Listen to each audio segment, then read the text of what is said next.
There we go. We are going live. It is Thursday, not Saturday night live, Thursday night live on Toyz Alive. What's going on, everybody? We're glad to see you guys all here. A little bit of a different one here tonight. So we're going to try and fly you guys through how we normally would. But we do acknowledge it's a little bit different than it would normally be chilling here tonight. We do have that G.I.Show we're going to be checking into in a quick second here. I know you guys are all Fletcher saying, Fletcher's letting us know that there were some great pieces in the G.I.Show. I'm going to be honest with you guys. We're going a little bit weird today. I'm single monitor. So as we're pulling up those tabs, I'm going to be a little bit blind on that chat on the right-hand side. I will grab my phone in a second and maybe be able to kind of keep track with that. But Bootleg Toyko, how you going? Josh Smith, how are you? Fletcher, how you doing, man? Zyla Co, good to see you guys. Uncle Spank, always a pleasure. And Porpoise, ahoy hoy. Oh, glad to see you guys all here today. Dudes, what's going on, fellas? You keep saying G.I.Show. Is there something you do not want? Do you not want to say G.I.Joe, or is it just you're just saying G.I.? Because we're not G.I. I thought it was the G.I.Show 2023. Isn't that what it's supposed to be? Some kind of weird play on the word. You know what? I saw the hashtag, and I don't know if the hashtag was incorrect for somebody, and people just started duplicating that. Maybe that is the show. I mean, it's G.I.Joe. I don't know why you would take the Joe off, but I don't know. You're muted. You're still muted.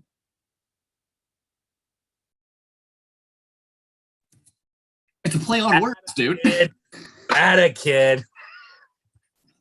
I knew it was coming any second. Oh, look at this. Here you go. We're gonna have a little tour here. I know. Oh, it gets. Wait till you see this. The throne, bro. Bro, you're on a straight up chair, bro. That's a straight up chair right there. That's what you're on. Not no that I'm complaints. On very much different, but you know, yeah, no complaints. You're doing it. You know what I mean? You're not at home. You're not on your home base, and it sucks when it's not like that, dude. You kind of feel out of sorts a little bit, and yeah, exactly. I get it, man. You know, some of the homies in the chat already know it, man. I was telling Peter and Amanda about today. So the rule of thumb is when you're feeling all stressed up and gross, first you gotta shake like a wet dog, get it all out of you, and then turn it into a robot because a robot can handle anything. Perfect. We just work here. Doing, just man? Work here, right? How you doing, man? How you doing, homie? I'm doing good, man. Dude, been a long week. I'm looking forward to it being Thursday. Tomorrow's Friday, and coast right into the weekend, man. Get this show knocked out. You know, the good thing is I did not see very many. I didn't see hardly any pieces at all from the show yet because I just got home about 20 minutes ago, and I haven't taken a look. So that'll be cool. Now you. Bro, I saw your post when you're like, we hate G.I.Joes. I hate G.I.Joes. They're the crappiest toy out there. They're the crappiest toy out there. The crappiest toy out there. The shittiest toy out there. Who the fuck loves Joes? I'm only here because you okay. Cool toys. So I don't you guys made cool toys. The toy dudes made cool toys, but not Joes. That's true. That's true. I didn't grow up with G.I.Joe. So it's not that I hate G.I.Joes. It's just that when I was younger, my mom, I said this before on the show, she was a child of the 60s and grew up in San Francisco Bay Area. And there was absolutely not to be any sort of military, guns, anything of that matter in the house. And so that's how it was when I was growing up, man. That's why I was Star Wars was okay, because that was a little, you know, that was definitely not real. He-Man was cool, but you know, He-Man, it had to be like Orko because his thing was magic, right? He didn't really have a weapon. But G.I. Joes were definitely a no in my house. Anyways, without G.I. Joe, would have never really discovered resin casting from Mr. Ordinary Toys. Nice. Cool. Yeah, dude. I mean, there's a lot of people that are super into G.I. Joes, dude. I mean, that's, obviously one of the originals, right? But I have a couple GI Joes, but not many to speak of. And do you own a single GI Joe?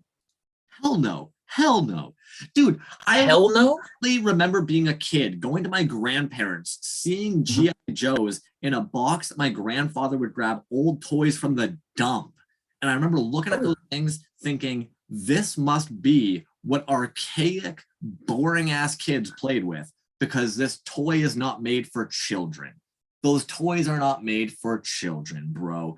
The moment you start putting a bunch of hard plastic, hollow, chunky pieces with O-rings and metal freaking rivets, it ain't a kid's toy anymore.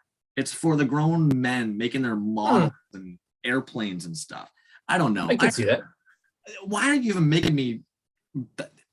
The dudes in our scene made cool pieces, and whether they reference Joe's or not, that's what I'm here for. Hey, I got it. I get it. I feel you. I'm just trying to get your history on G.I. Joe and why so much hostility towards the G.I. Joe. I get it. I wasn't a collector. I'm still not a collector. I'll collect some of this stuff, that's for sure, because I already bought some. But did you have, were G.I. Joes, was that a thing up in Canada? Not really, man. Not really. Yeah. Really big on war, anyways. Like we try not to really Yeah. I don't know, like make it seem really cool that people are going around killing each other. I know America really loves that, but Canada's not really huge on celebrating going around killing people. So okay, G.I. Joe's were big. That's not true. I can see how that would be the perception of America. I get that. I get that. Yeah, anyways. But yeah, I mean, just wasn't a thing, man. You're right. It does seem kind of like when you're a kid and you're out there playing with 5.5, Masters of the Universe, and then you have a 3.75 with like major articulation. It's a totally different thing. But I had that were fucking diehards, dude, that are still diehards of G.I. Joe stuff. I get it. It's cool.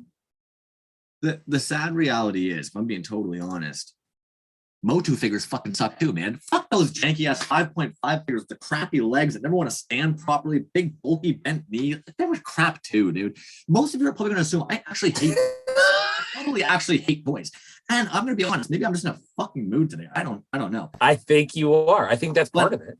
I'm going to level with you, man. You mentioned that you were already buying some of these G.I.Show pieces, and I'm excited to see what's out there, but I did already have that mentality today of just being like,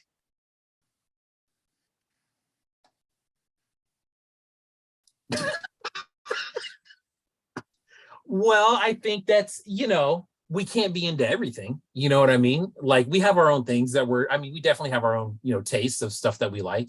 And just, I don't think either one of us grew up with G.I. Joe. Flip side, I know that there's a shitload of people that did. And one thing that's cool is that we see, a lot of these cool pieces made by the homies that, reference G.I. Joe in some way or another. Some I might get, some I probably won't. The majority I probably won't, but still, great work nonetheless. Peter Morton, that's a G.I. no for me, dog. Man, that was good. I don't know why. I definitely heard that, like, what's his name there from American Idol? That's a no for me, dog. Oh, Randy Jackson. Yeah, dude. So apparently, that's so fun. Cuomo is Randy Jackson. I'm obviously then going to have to be, what's his name? The British angry dude. And you can be Paul Abdul. How do you feel? Oh, man. So Mr. Ultraviolet says, LOL, Joes do suck, and they weren't allowed in my house either. No cap guns, and I got grounded for a cap grenade. So here's something that's funny, dude. I think I've mentioned this on the store before, but I have multiple people that can vouch for this. When I was a kid, some of the cheapest toys out there were just a regular green army plastic, just a little piece of shit bag for $5 or whatever it was. Probably even cheaper back then. Like the Timmy Army Men? Yeah, there's like the basic green army man stance, like that, right? Basic shit like that. I had that, but my mom would cut the guns and the weapons out of there. I shit you not, bro. That's a real story. And so I would have these guys that were standing there like this, right? With no gun, or like this with no gun, or like this with no hand because there was a grenade in that hand. No water guns, also not allowed. So we did have a bumper sticker on our car that said arms are for hugging, not for wars. So keep that in mind. Fair.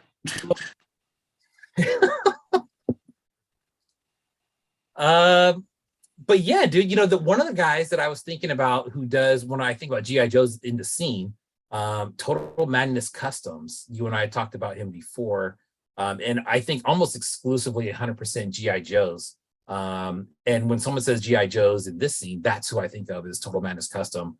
If you haven't checked out his page, Total Madness Custom with a K. But really cool. There's always, he does carded figures, he does loose figures. Kind of his thing is kind of turning these G.I. Joes into zombie type figures, which is pretty dope. He does sell a lot of vintage G.I. Joes, especially in packs. If you've seen some of his bundles that he has, there's dozens and dozens of figures in there, man, that they'll just sell at one time. All vintage stuff. Anyways, this is, we had kind of unknowingly entered a contest on Total Madness Customs page, and we won this this figure, this 3.75 Joe. And since you don't like it, I'm glad it came to me. It's a snake eyes. Yeah, it's a snake eyes zombie, which is dope. The work on it, some original sculpt work on there, very, very dope. Came with this dog, and I think this is a G.I. Joe dog. Someone will have to fill me in on that. I know one of the figures, like I think his thing was he had a dog with him. Anyways, someone will have to fill me in on that. But Total Madness Custom, go check that out. Super rad account. G.I. Joe stuff. You're into G.I. Joe stuff, that's your man right there. Total Madness Custom. Check it out. TMK does incredible work. I remember him from my toy photography days. Yeah, dude, for sure.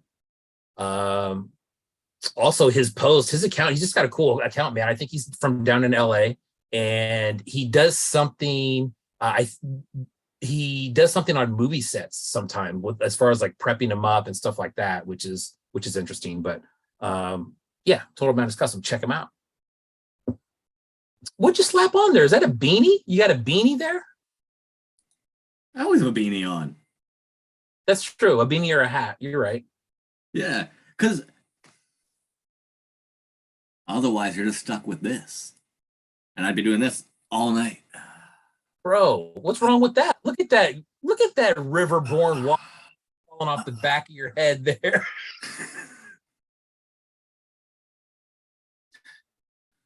Wow. Nice. Hey, you know, this has no relevance here whatsoever, but you know what I actually really like? This shirt here says Value Buds on it, and it's because it's for a company named Value Buds, but I always like to think of it as just like, just make sure you got some Value Buds, you know? Your better be a value. Value Buds. I don't know if I've seen that out here before. You guys probably wouldn't. It's actually owned by Canna. It's going to be an alcohol company that's big out in the United States. And actually, they also own Circle K. So when you guys start seeing cannabis in Circle K, it'll be of Nova Cannabis, which is owns Value Buds and is owned by Alcanna, a big giant alcohol conglomerate. Wow. Interesting, man. You know, I was at a dispensary recently, and they had Pabst Blue Ribbon and St. Ides stickers on the counter. And I thought that was odd. And the gal says, yeah, they're coming out with cannabis infused drinks now. I don't know if they're out yet or it's just something they were trying to do, but I thought that was interesting. Those are large names. St. Ides. I was like, holy shit, dude. 1995 call. They want their alcohol back. I hate going into dispensaries, man. I'll be honest. I hate it. Like, so Peter wrote the can sell here, which is essentially what everybody has to be able to take in order to work in a dispensary. And then on top of that, like, he and I, we talk a lot of weed. There's no reason ever that I should be walking into a dispensary and like the bud tender is literally having like an illegal conversation with a customer, and you're walking in being like, I don't hear that. And meanwhile, like, they're trying to upsell you on something, and you're like, dude, you don't know anything about cultivars. You don't know anything about chemotypes. You don't know anything about phenotypes. You don't know anything about where any of this cannabis was grown. Get the fuck out of my face. Hey, that's fair. Because I love that industry and I love that product. And a lot of us had to do a lot of really crappy things for a long time for that to get on the market. And now for people who didn't care whatsoever about it to just try and make a buck and break the rules. Yeah. Value butts. Value butts. Hey, you didn't mention it. We mentioned a question for me. You just asked me something. What was it? You were going to ask me something.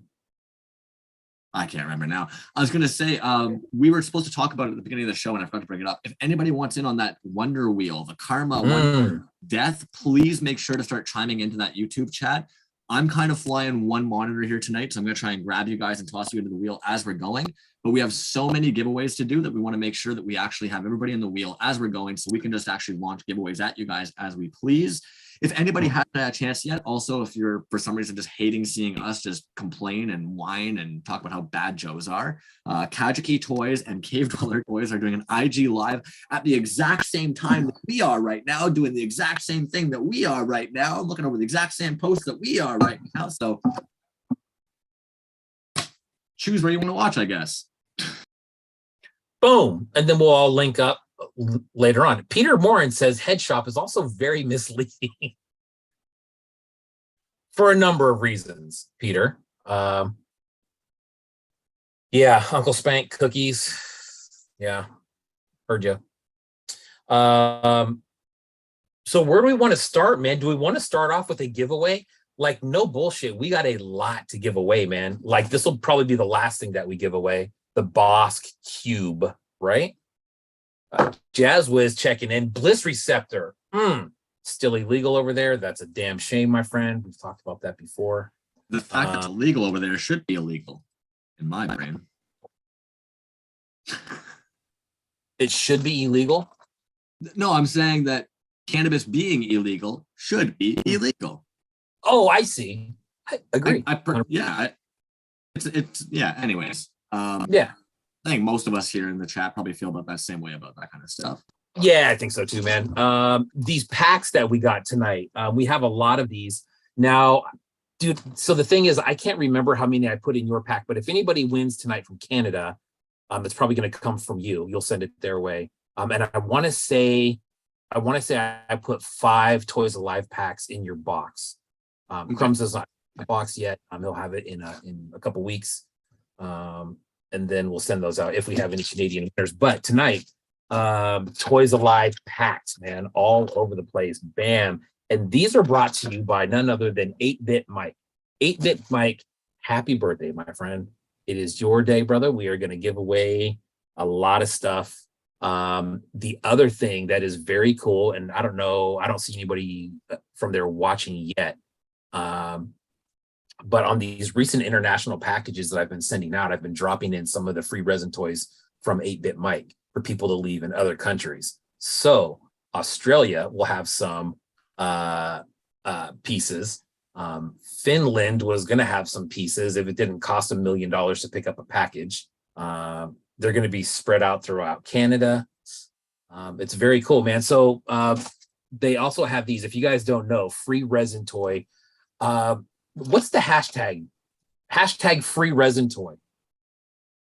And 8-Bit Mike makes these and just kind of drops them around wherever. And then he asked people to kind of post to Instagram, hashtag free resin toy. But these are all very sick. I mean, the pillars with the characters in them. All kinds of stuff, man. There's chess pieces. This is another Toys Alive pack with just some really cool stuff in it. And we got a box full of these things. So, but anyways, yeah, 8-Bit Mike, it is your day, man. March the 23rd. Yeah, happy birthday, dude.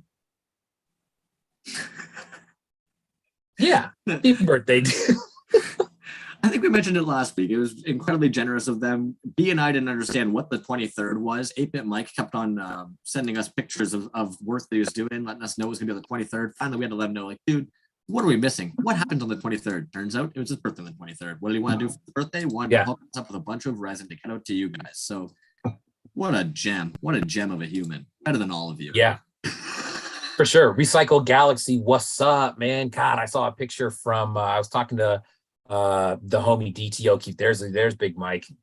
What's up, dude? DTO Keith was showing me just a picture of just some random pieces, and it was a piece that he had picked up recently. I think it was through E2K, but it was a Recycle Galaxy piece. Super sick.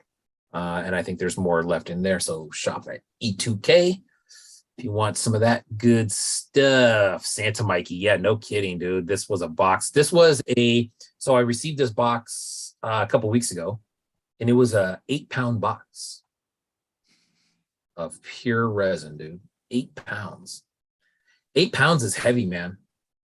I mean, especially to get in the package. I was like, what the hell? I think it was so heavy it started to rip through the box a little bit.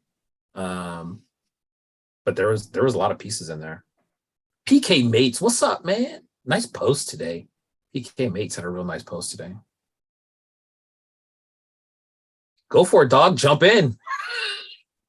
What was so good about it? Tell me what was so good about the post. What was so good about their post? I didn't see it. I didn't see shit. I don't fucking look at this shit. Tell me what was so good about it. Who the fuck are we? What's up, man? PK Mates did a post about ordinary toys. And it was about the Celestitron figure, I believe is what it was. But just a good post, man, about what a great figure it was. And it was good, man. PK Mates, check out that account. That's a good account to check out for some independent toy art. Peter Morin, thanks for the conversion. That's 3.62 kilograms of resin. Thank you for that. Very nice. Hey, let's just throw this out there, man. I think everybody saw on our page recently, right, about the Rainbow Yawn giveaway next week. Man, that thing, holy smokes, dude. We were talking about just like the amount of likes and attention that account gets. Like 30,000, dude. Congrats, Rainbow Yawn, by the way. 30K. That's a lot of freaking subscribers, man. And he tagged us. Yeah. And I think, dude, I would probably agree, man, that like I think what we would consider a heavy traffic post for us is somewhere around like 100 likes, something like that. If we got to 100, I'd be like, oh, that's pretty good. 150, that's really good for us. Mm-hmm. That Rainbow Yawn tagged us in last check, like before the show, it was like, bro, it was like 1,600 or something like that. And I don't even think it had been up for 24 hours yet. Yeah, so that'll be fun next week. Uncle Maddie in the house giving away the He 1000. That'll be sweet. Actually, go ahead. I was going to say, like, when we talk about funnels, when we talk about reach, when we talk about organic and authentic followers or people that are actually going to be funneled into sales or into like actual any kind of meaningful data whatsoever, right? In my opinion, Rainbow Yawn really, really, really brought that game this week, man. He went to show that it's like he's actually one of like the newer bucks on the scene. He's not some vet that's been doing this for 10 years or something. He's actually technically one of the newer bucks on the scene. And he clearly knows how to market himself. He clearly knows how to actually keep the consistent customers coming back, the amount of comments on that post that were saying, I need this for my added piece, blah, blah, blah. Yeah, anybody who doesn't have that piece, giveaways are cool and all, but Rainbow Yawn does actually have some in his store, 150 euros. I can't remember which one he is. It's the L with the line through it, 150 of those. So you can go and buy them if you actually wanted to as well. But I think the most important part about that really caught me off guard is right before this show, we had 175 new followers from Rainbow Yawn's post. Now, whether those people will be followers to stay on, no clue. The giveaway is going to be on the 30th. Hopefully, if they're fans of Rainbow Yawn, they'll come and tune in on the 30th. The most important thing, though, that I don't know if everybody in the toy scene really understands this, and I'm not trying to be a dick when I say this, I'm just in a dicky mood tonight. So my tone might sound like I'm being a dick. But we don't get anything out of this. I don't get paid out of this. B doesn't get paid out of this. When we get views, likes, followers, we don't. Our account getting bigger and having more eyes on our account means that when we show your work and we're talking about you guys for 2.5 hours to 4 hours on a Thursday night, there's more eyes on your work, increasing the opportunity of getting sales on your work. So it is a little frustrating sometimes that I feel like Toys Alive can be a little bit of salt in some people's mouths, which is kind of really weird because like we don't take anything from anybody. And there's a lot of people who do half of what we do who do take a lot. So all we're looking to do is actually be able to give back to you guys all the time. So bit of a bummer some days that we're a bit like we're the salt. We're the salt, man. I don't know if I've heard any other show, podcast, anything ever like try and like give some shout outs or direction back over to ours, but like DKA show on Tuesday, Toys on Tap every week, like that Hello Radical one was freaking great. Cavedweller with their figure sold separately, you know. Love it, man. You guys are all crushing it out there and doing a lot of work for this toy scene. We love that you guys are doing that. Fun times. You want to look at some of these pieces that people have put out here in the world today?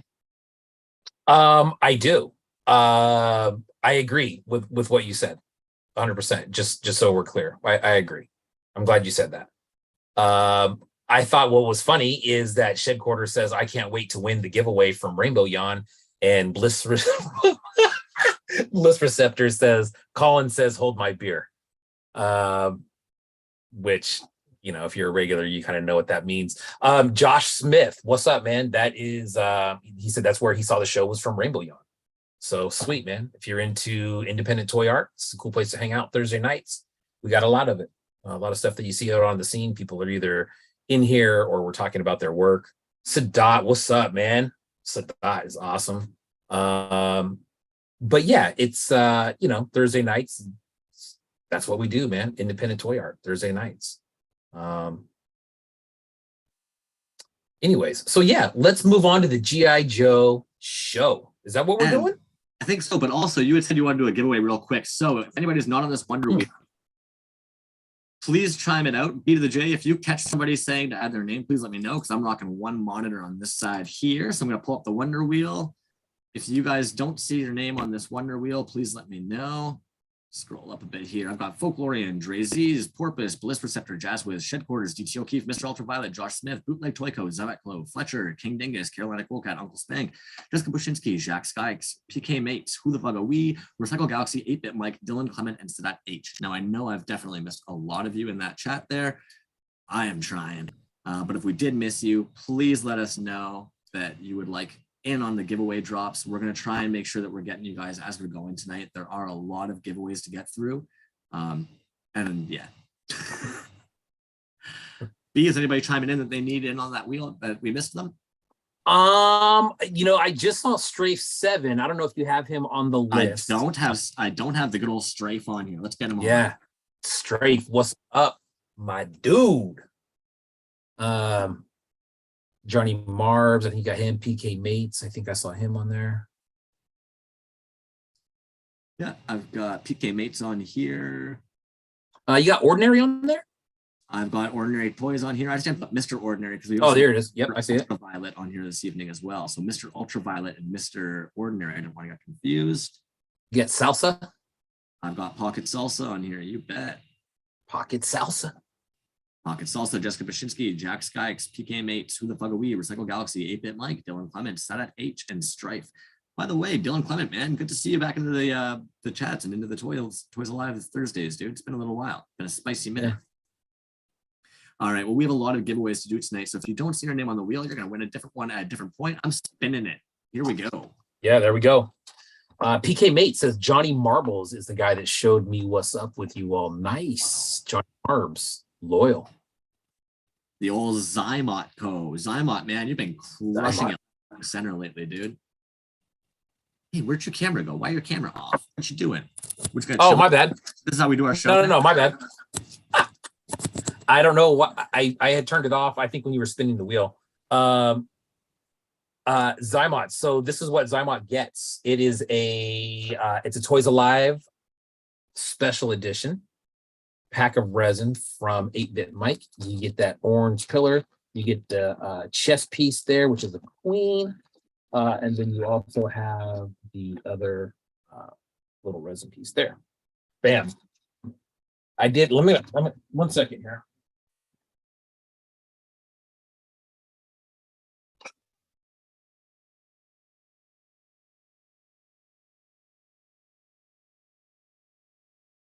You're on mute there, buddy.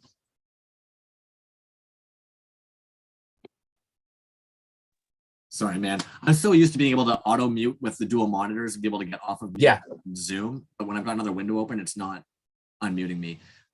So there's a person there that I can't remember your name, man. I'm trying to do too much. Sellers, I'll get you on the next one, dude. You'll be on the next wheel. We've got a ton of giveaways tonight. Sorry we missed you on this one. I will add you into the wheel and we will get you on the next one. I'm just dropping these in bags as we go, so I keep an eye on what everybody won. Mr. Ultraviolet is actually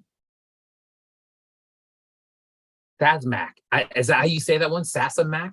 Sasmac. It's you and I were actually talking about that account yesterday. We were talking about Sasmac's toy yesterday because, of course, I Need Toys has one of their Wookiees. You might have snagged something off of their page. Yes. Yes. Also, yo. Yes. Tell me. There is a human out there recently that I do not have the ability. Dudes, if I didn't make your toy, don't ever tag me in a post of your toy and everybody else who likes your toy. Do not tag every single person who likes your post in the post. Then we all get notified every time something happens on that post. Don't do that. Don't do that to me, please. If I didn't make that toy, please don't like, you know what I mean? If it doesn't have any reason to do with me whatsoever and I just liked it, don't tag me. That's not Sasmac. Okay. I like Sasmac a lot. Sasmac's killer, dude. He actually lives with bootleg super mutant, who is like a broheme. So yeah, Sasmac, you're automatically a cool dude.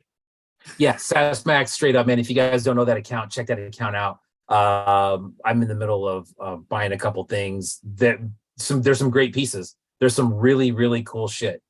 I was just looking at my phone, man. I saw Strafe dropped his piece about 10 minutes ago. Nice. We'll take a look at that soon. Yeah, okay. Shit. You ready to dive in or what? Let's do it. I'm ready to dive in. I'll be honest, man. So there was an individual who was on the Toys Alive YouTube saying, please put my name in. Please put my name in. Please. I need on the wheel, please. And I'm literally looking through now trying to find who was begging to be put on the wheel. And I can't find you, man. So beg again and we'll get you on there. Jordan Sellers. Is that who it was? Thank you. Jordan Sellers. Sounds good. Jordan Sellers. Thank you, man. Unfortunately, it was a newer name as well. So it's just like. Yeah. Jordan Sellers, thanks for joining, homie. And Mecha Ducky, thanks for joining, dude. Oh, man.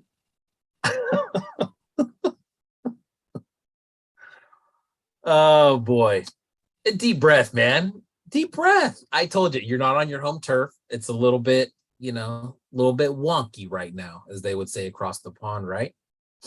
Look at this pencil. Can't really see it. Super 7. I just realized it's a Super 7. Anyways, he said I wasn't begging, I was just being polite. Carolina Cool Cat, what's up, man? Didn't see you. How you doing there, buddy? Yeah. So the G.I.Joe shows are they still doing their show? I think they are. Yeah, they are. Just checking. I like how I don't have to say anything. I just raised my eyebrows and you knew. All right. First off, actually going backwards, I think tonight it's gonna be Yakamuck, our homie Yakamuck, with this Show the Extraterrestrial submission for the G.I.Show 2023. Love that. Dude, the little speak and spell. Look at that. That is sick. Dude, there's not too many G.I.Joe characters that I know, but Destro happens to be one of them. I like that. I only know Destro because Death and Strawberries and I have been talking about G.I.Joes the last couple of days. But no, that was a good plan. Yeah. Destro the Extraterrestrial. What is Destro otherwise? Destro the what? The only thing that I really know Destro from is he's like the illegal arms dealer in G.I.Joe. And the only reason I know that is because Healy did a Quackula version in that colorway, the black and red, and it's called the illegal arms dealer. But that speak and spell, dude, what a fucking great idea. Love that. It's a pretty jokes weapon. I mean, let's be honest, man. Learning is a weapon. Enemy weapon supplier. Yeah, absolutely, dude. And then the DT, the Destro Terrestrial. So I guess a little head swap action going on there. Bootleg at its finest. So DTO Keep says, hey, it's Silverface Guy. So I think I was telling you earlier too, man, that a lot of some of these characters, I don't know their names. So I'm going to be like referring to him as, hey, it's Silverface Guy or Silver Mask Guy. Oh, is that a G? Yeah, I guess picked up a dumb to move homes. What? Picked a dumb to move up. Yeah, I don't know what that has to do with G.I.Joe, honestly. Had all my gear packed up until today. This is what rushing looks like. I did this in less than a few hours with a little help and a lot of patience from my wife. Had a bunch of fun. Next one will be much better. T-Rump, Trump of prison.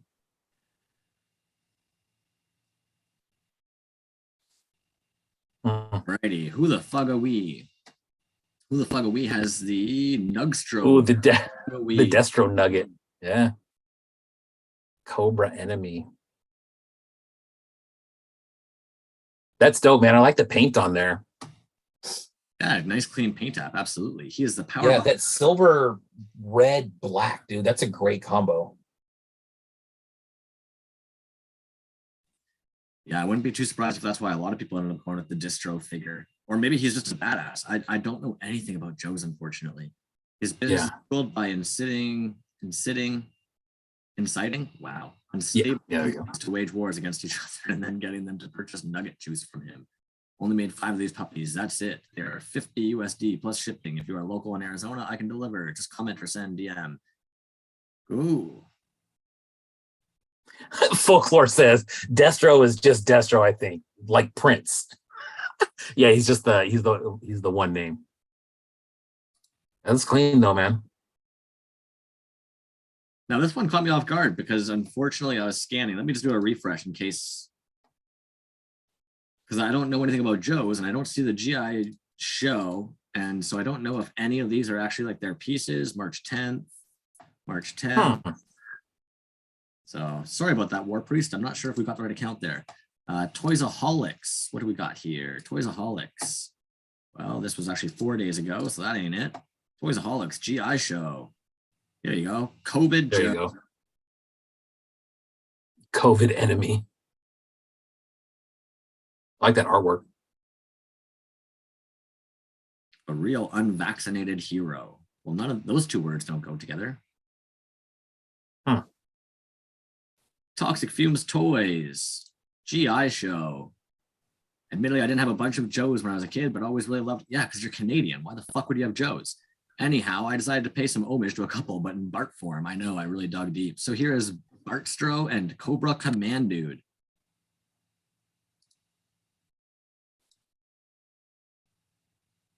What are your thoughts? What do you got to say? What do you feel? How do you feel? Yeah, dude. I mean, you know what, man? I honestly, dude, am not like a huge Simpsons fan. I mean, it was always around when I was growing up. I just never really watched it. Those are great though. I mean, if you're trying to relate that to something in G.I.Joe, Destro and Cobra Commander, I mean, those are the colors that you're going for. I think those look like they're well done. I like the packaging on that too. I think that adds something to it. But that one looks like there's probably some original sculpt on there, which is cool. That looks clean right there.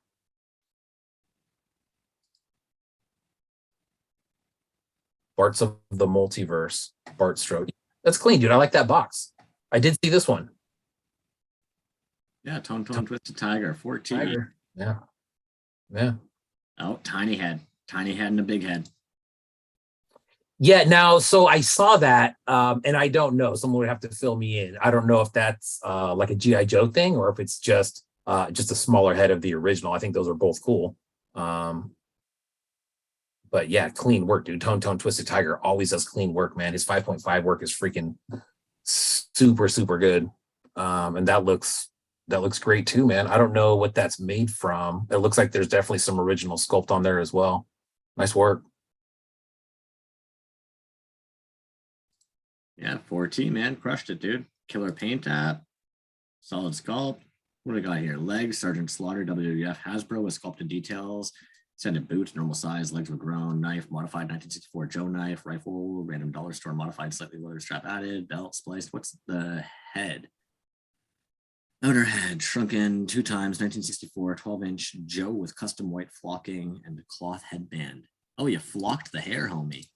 Yeah, nice. Very nice. I'm glad I read. That's neat. Cool fig.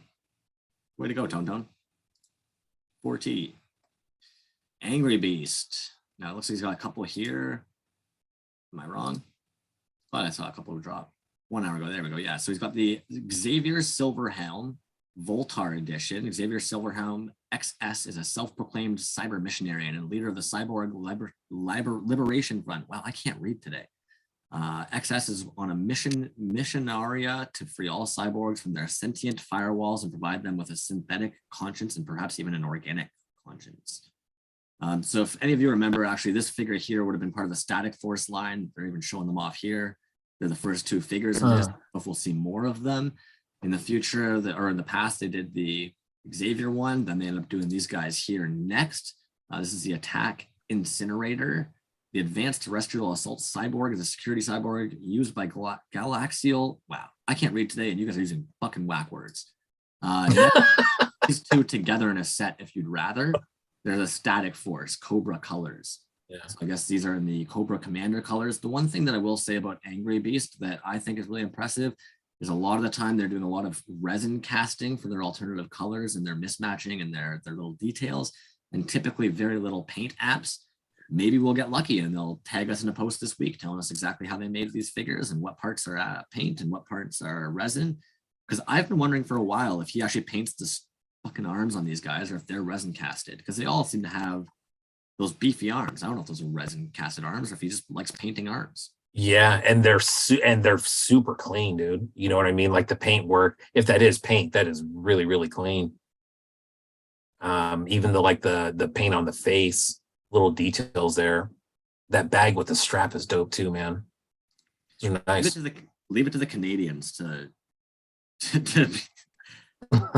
you guys really Joe'd out tonight. Alrighty, Strife 7.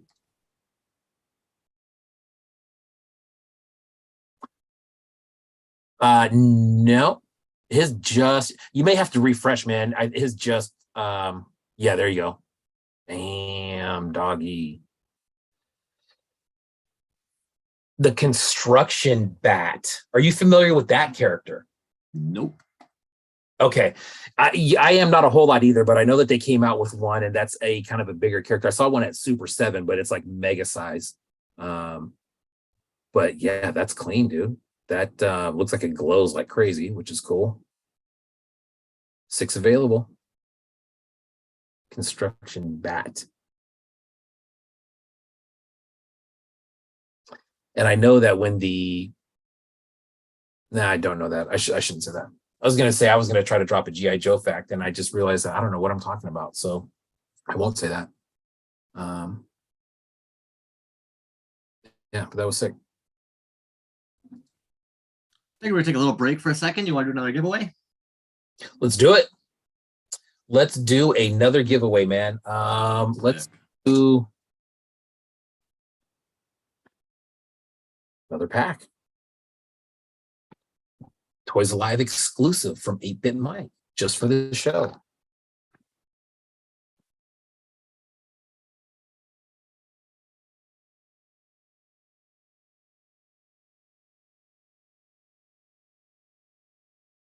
Battle Android Trooper is what that, Kyle Kerwin, what's up, man?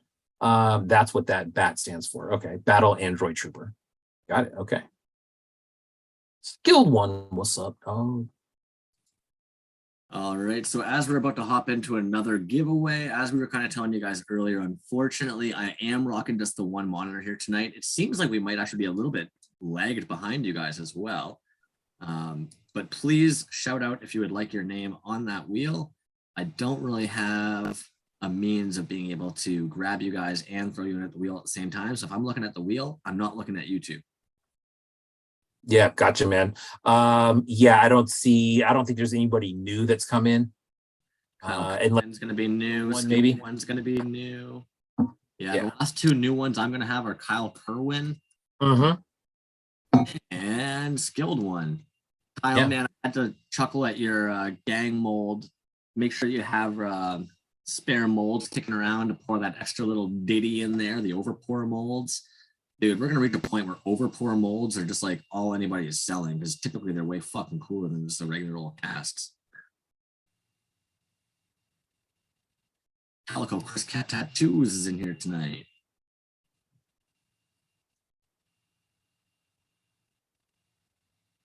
Calico Chris Tattoo, what's up, man? Do you want to take? Yeah, let's do that. Let's take off. Yeah, good job, Zimico. I didn't see that. He's like, look, I want enough stuff from you guys.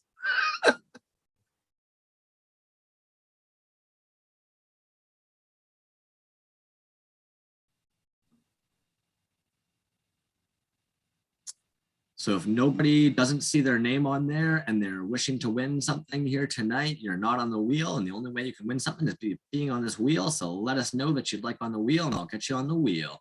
Otherwise, I'm going to spin this wheel. Yep, spin that wheel.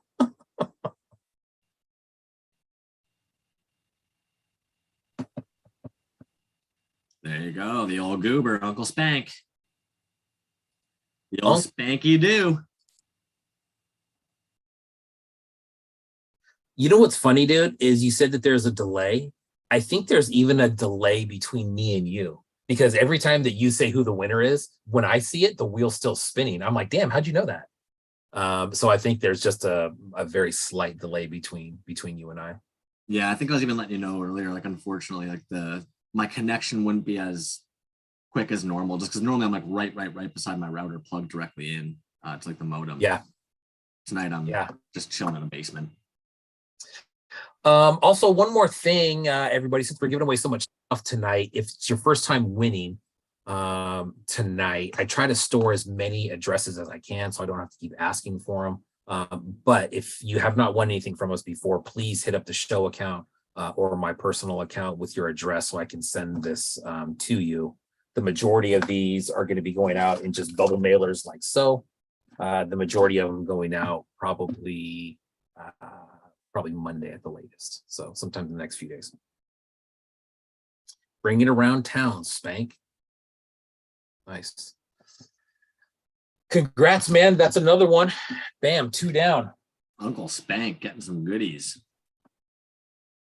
Solid, man. Do you want to spin again, or do you want to go right into the accounts and keep looking at those G.I.Joe pieces? Your call, man. What do you want to do? We can do another. Let's do another giveaway. Let's spin again. Yeah, we legit have so many that let's just do another one. And I'm not waiting for anybody to join this time, because you've all had ample time. We're spinning. And there's enough giveaways that you can hop in on the next one. Yeah, this is actually a cool bag too. So they're all cool bags. Hey, Skilled One getting some 8-bit mic toys. Congratulations, Skilled One. That's going out to the Skilled One. Skilled One, nice. Yeah, so this one is actually really cool, man. I think some of these are magnets on here that he made, and this one has a magnet in it, which is sick, man. Yeah, giveaway bonanza. That it sure is. Tone Twisted Tiger says he's still watching the other live, and they're still going. Yeah, good night for the independent toy scene. That's for sure, man. Lots of stuff going on. Congrats, Skilled One. This one here is a magnet. Nice.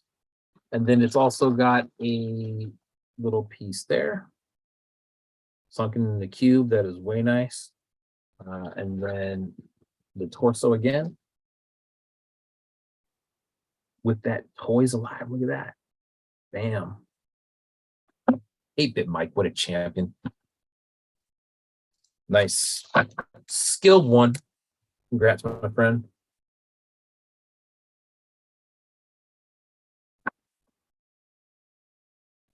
Another one. All right, let's hop right into the hop back into the old G.I.Show.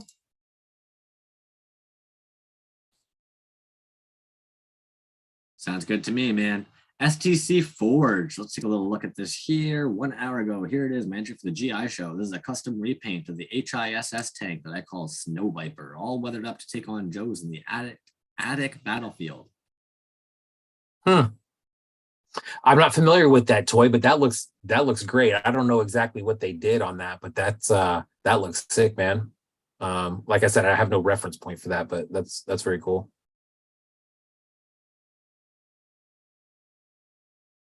Yeah, nice attention to detail, says Cavedweller. Yeah, I agree.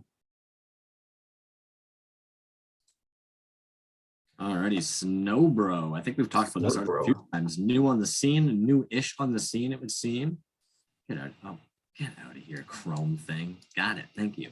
Snow Bro, G.I.Show. This is my entry for the G.I.Show online art show. 5.5 Motu style resin figure, spirit iron knife. Nice. I do remember that figure. It's one that I never had or anything. That's great, man. Yeah, clean. Snow Bro is super clean, man. Agreed, dude. That's I mean, his 5.5 work that we've seen so far is outstanding, man. Yeah, this is gonna be one of those situations where I just gotta say it, guys.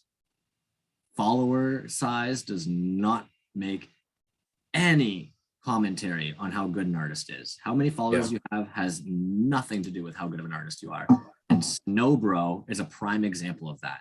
152 followers, and this artist is better than so many other makers. Just eat that for a second.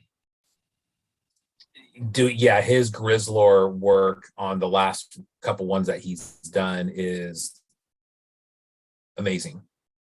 I mean, maybe amazing is a little steep, but it is very, very clean 5.5 work, man. Very nice. I would have to agree. Absolutely gorgeous work. Who else we got here? Rex Gluis. So I guess we'll start following this account that we weren't following before. What do we got here? What are we going to do today, Pinky? Well, I'd imagine if I refresh the account, we're going to see a Cobra Commander toy that was posted an hour ago. No? I guess if you guys would like, check out this artist for later on. Maybe they'll have something ready for you. Alrighty, Recycle Galaxy.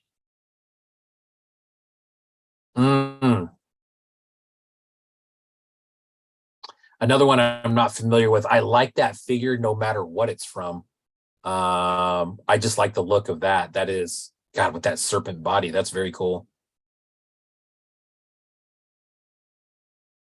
Yeah, nice. No clue what it is, though. Yeah, me neither. Abraxas, it's obviously a G.I.Joe thing, but yeah, dude. And someone made a comment in there. Love the toys. Oh, attempts were made. Said that they like that style of packaging. Agreed. Clean, very clean. Reminds me of God, there's a couple people out there. Even Dark Rainbow has some stuff like that, where it's just kind of the Mylar bag and then the header card. So clean, cool figure. I don't know what that is, but that's very cool. Pocket Salsa. So he said he made a pimped out Destro. That must be the gold one. Josh Smith also said that they made a version of Destro called the pimped out Destro. And I'm guessing that's the one with the gold head. I like that Cobra Commander with the cloth over his head. That's cool. Yuckamuck, what's up, man? Thanks for coming in. I know Pockets also was pretty stoked about these guys here. Cuddle Commander, Diaper Destro, and Pajama Pimp Destro. I mean, never gold leaf anything ever again. Oh, you gold leafed that, homie. That sucks. Nice. Yeah, I've seen that process before, man. That looks like some time-consuming shit. You know what I mean? Yeah, probably a pain to try and actually like keep it clean and then paint it and then actually have that paint sit there afterwards. Stupid. So I think he did kind of rope us in when he was making these, correct? I think he did. And I think he said what that cloth was over Cobra Commander's head. And I can't remember what it was. Do you remember what it was? I don't even know what the hell you're talking about. So that Cobra Commander that if you go back to his 3 pieces that he had, the one in blue. But what do you mean he included us in somehow? What are you talking about? There was a thread and he showed us some pieces. Were you in that thread? Yeah, I think it was after last Toys Alive. He was so horny to share his G.I.Show toy and was getting our dicks about sharing the G.I.Show last episode. I said, calm your kitty. Right. We'll get to it later. And right after the show, he said, I'm sorry, I'm too excited. I got to show you it now. And then we both said, right. That's great. You're so good at making toys. That looks lovely. And then we went on with our week. But I think he said, because I think I made a comment on what that was. I said, oh, that's cool, because I said it looks like somebody else's piece or something that they did. I thought he said what that was and what that process to make it look like that, but I could be wrong. Saturated in resin. There it is. It's toilet paper saturated in resin. That's all I was looking for, man. Yeah, nice.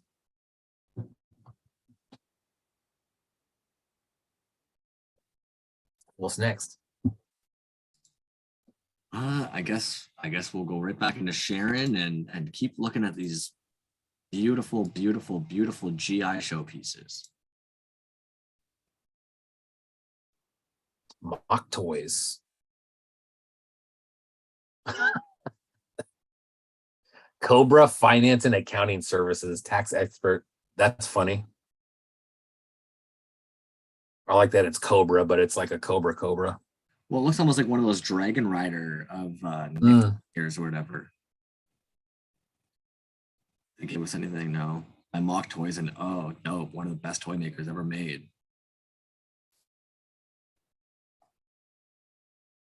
Pack Rat Studios. Yeah. Yeah, I don't know if you saw that last page on an artist that did a collab recently that showed a video on how to do things, and it was just driving me insane, man, because like the guy's a vet. He's like 10 years in the scene, and yet the amount of shit that he wasn't doing in that video. One, when you're cutting your molds, do a jeweler's cut. That's like basic. That's basic. That's 101. When you're cutting your molds, do a jeweler's cut. Come on. Pack Rat Studio Toys, Snake Eyes and Timber. Nice. Is that, yeah, oh yeah, I was gonna say 5.5 scale on that. That's cool. You know, I think one of the toughest parts about going through and doing these online art shows where it's just you and I and we don't have the artist is like, is this a kit bash? Is this a custom? Like, have you casted all these pieces? Have you 3D printed these pieces? Have you painted these pieces? I don't know what the hell we're looking at here. Well, and I think that's kind of where we get to like, we have your process pictures and shit like that. I mean, some people do it step by step, and other people, I mean, I've seen that reel going around where, people say they're going to film every step from A to Z, and the next thing you know, the thing's fucking done, and you've taken one picture. And I'm sure that there's probably a lot of that going on, and maybe some people just don't like to share, and other people like,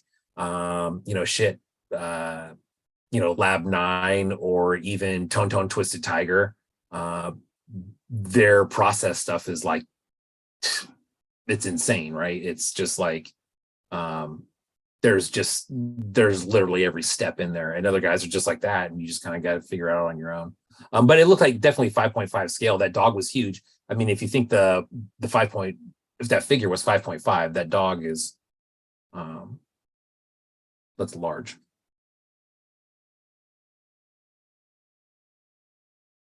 Matt Hauk. Here's my contribution to the online G.I.Joe show. I didn't have time to mold and cast him, but I will soon so I can have some to sell. He needs a name. Whoever gives him the best name wins a free toy. So there you go, guys. Yeah, like a Snake Eyes Homer, I guess is what that is.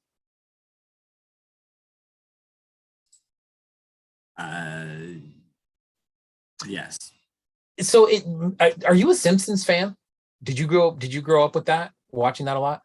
I did, but I'll be honest, I don't care about Simpsons toys generally. They don't hold like a weird nostalgia for me or like a need or anything like that personally. Well, yeah, I was just wondering if maybe there was some Simpsons G.I.Joe connection, maybe, or it's just there just happens to be. Yeah, I don't know. Maybe there is, maybe there isn't. I don't know if anybody is familiar with one. Throw it into the YouTube live chat there, and yeah. We're not really touching that live chat tonight, man.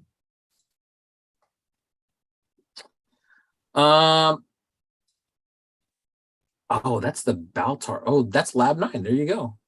God, that's Oh, one I did.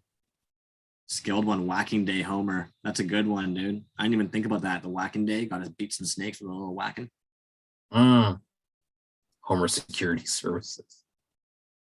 Von Fake Name, what's up, man?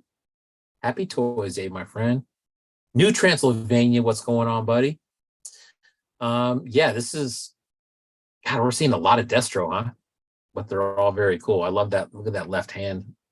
Yeah, that's sick.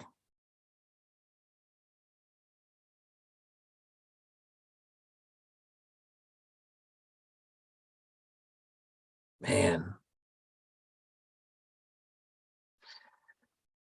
Yeah, dude. And I mean, I'm sure the quality of that thing is probably just off the charts as usual. Oh, man. Another good one. King Spider Toys.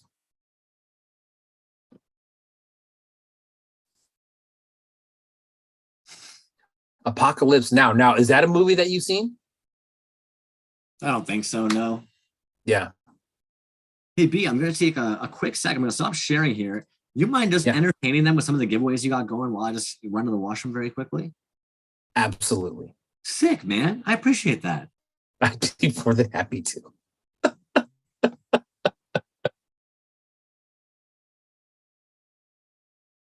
All right, so let's go through some of these giveaways that we got. So for the rest of the giveaways tonight, this is the Bossk block that we'll probably give away probably last. 8-Bit Mike, you'll have to tell us what the weight is on that. I don't know what it is, but that is an absolute beast right there. We have these other Toys Alive bags like this, all done by 8-Bit Mike. There are some magnets in here. And then just some other giveaway pieces. How about some giveaway pieces that we got coming up in the next couple of weeks? Von Fake Name. I saw Von Fake Name in here. This is something that we're going to give away in the next couple of weeks. That's from Von Fake Name. Speaking of Homer and The Simpsons, thank you very much, Von Fake Name, for that one. Here's something that just came in the other day from Titty Bean. They Live. We'll be giving that one away sometime in the next few weeks. What else we got? Resin Blood Frankentank. We'll be giving that away in a few weeks. These also came from Von Fake Name. And Von Fake Name, I'll hit you up about these. I've been meaning to ask you about these. I believe these are from Sean Skirvin. But these are 2 packs that are freaking dope that I really want to keep, but we're going to give those away.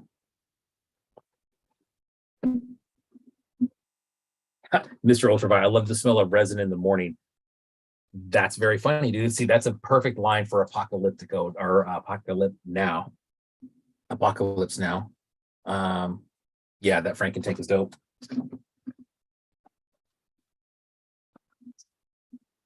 And we do have some other giveaways too that I don't have in front of me at the moment. But so anyways, we're stocked up on giveaways probably for the next month or so. There's going to be some really cool shit.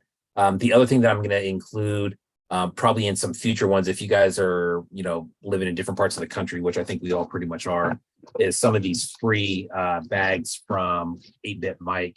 The free resin toy like that. That's just a chess piece. And then you just go and you just drop that anywhere. Hopefully someone finds it and responds to the hashtag free hashtag free resin toy. So anyways, if you win something in the next few weeks, what's some of those? That's what we want you to do. You could probably keep it if you want, or you can go drop it someplace else, which would be awesome. I think everybody would appreciate that. Yeah, I think that'd be really cool, man. And especially, I think 8-Bit Mike would really like that. 8-Bit Mike's originally from Toronto area. He has moved over to the States. Some of his pieces are here in Canada with Toxic Fumes Toys at the moment. I've got some. It's going to be cool. It's going to be cool, man. He's going to be kind of all over the globe, which is a cool way of getting your birthday. You know, celebrating your birthday by seeing everybody else get excited about your work getting out there. That's cool stuff. I dig that. Yeah, absolutely, dude. I thought when he finally told us what the March 23rd was about, I thought, damn, dude, what a unique way to kind of get your name out there is just have people drop, you know, parts or toys that you've made in different parts of the world, basically, right? Because these things are going to different countries. which is very cool, man. I think the coolest part I find about it is how many artists have even said before, I'm not doing this for the money. I'm doing it to get my art into people's hands. And then here you have 8-Bit Mike being like, no, yeah, I'm literally just trying to get my art out into people's hands. Yeah. And that's shit, man. It's a great way to do it. Unique way to do it, man. I honestly hadn't thought of doing something like that, but we're more than happy to send those out. And then shoot, man, you'll be sprinkling those out through Canada until they run out. So you bet.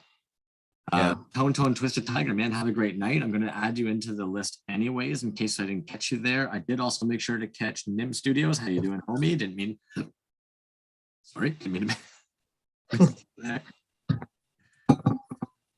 I am way off the mark here today, man. I am not feeling that. I almost spit my coffee out. That was funny for some reason. You're fine. You good? You're good. We're fine. We're moving right along. You're good. Death and Strawberries. I didn't even see you hop in there, man. Thanks for joining, Rosif. DNS. Resident. Exactly. So Mr. Ultraviolet. And I think you even mentioned that, right? Resin toy geocaching. Mm-hmm. Well, I mentioned that in a perfect world, because unfortunately, like, not everybody's gonna know how to do this. I know I'm personally gonna do it. Peter will probably do it. I'll probably try and make sure that you know how to do it when we go to do this. But we'll just create a Google Maps like catalog basically, and essentially geocache these toys around, so that way, even once they're acquired, 8-Bit Mike will have a bit of an idea of where they all ended up. That'd be really cool, in my opinion, for him to be able to look back and just pull up a map that actually shows all the different areas of the world that his toys have ended up. Agreed, dude. That's very cool. Von Fake Name, I've thrown you into the wheel here as well. New Transylvania, I did catch you now as well. Sorry, guys. I just want to make sure that I'm catching everybody who may have joined us since I last threw anybody into the wheel, because I'm a little slow on the uptake today. Real quick, dude, have you ever seen the hashtag? I think it's free resin toy or free resin art. Does either one of those ring a bell? Then the reason I ask is because there's a shop in Sacramento called One Up Retro. And I've seen them. Corey knows about this. If Hella is in the room, he might mention something about this, but they were doing something where they would just kind of do the same thing with a resin piece and just put free art and go and stick it somewhere in Sacramento. I remember Hella Radical doing that actually way back in like 2021 maybe at some point. Yeah. Okay, maybe that's where I saw it from, was something that he did with them. But I think he was living up in Sacramento at the time, and I knew he used to go in and visit that shop. So there's 229 posts with hashtag free resin. There are 143 with free resin toy and 23 with free resin art. So let's see what free resin brings us. I'm just a little curious now. This is how we do. Yeah. Free resin looks as if it's a bunch of giveaways and resin companies trying to offer out like, hey, you can use our resin if you tag us that you're using our resin. But 8-Bit Mike does a hashtag because it's all over his toy stuff there, and he wants to make sure that he actually gets that hashtag a little bit more popular and out there. Nice. Yeah. Sorry, I was just cruising along there and kind of looking at it. I would assume that Cavedweller and Kageki just ended their live because Cavedweller is chilling in our waiting room here. I don't know if you wanted me to admit him in and he can try and tell us what the heck's going on with these last pieces, or you just want to keep going through these last pieces and we'll bring him in when we're done doing what we're doing. Your call, man. We could probably knock some more pieces out if you'd like. I know that there's probably quite a few left, right? There's quite a few left. And actually, my brain doesn't work. So I'm glad that we're on this account here because Sadat H is actually chilling with us, obviously, right? We're on the Kingdom of Spiders page. And of course, now my brain actually knows what the heck's going on. King Spider Toys is Sadat H. So you would have known this, I guess. I didn't know this. Yeah. Oh, dude. I mean, yeah, that's what I was referring to, Sadat, when he showed up in the room earlier. But have you ever heard the saying, I love the smell of napalm in the morning? Does that movie line ring a bell? Oh, yeah. That's what that comes from. And while you had stepped away, somebody said, I love the smell of resin in the morning. So yeah, that's cool. Oh, goodness.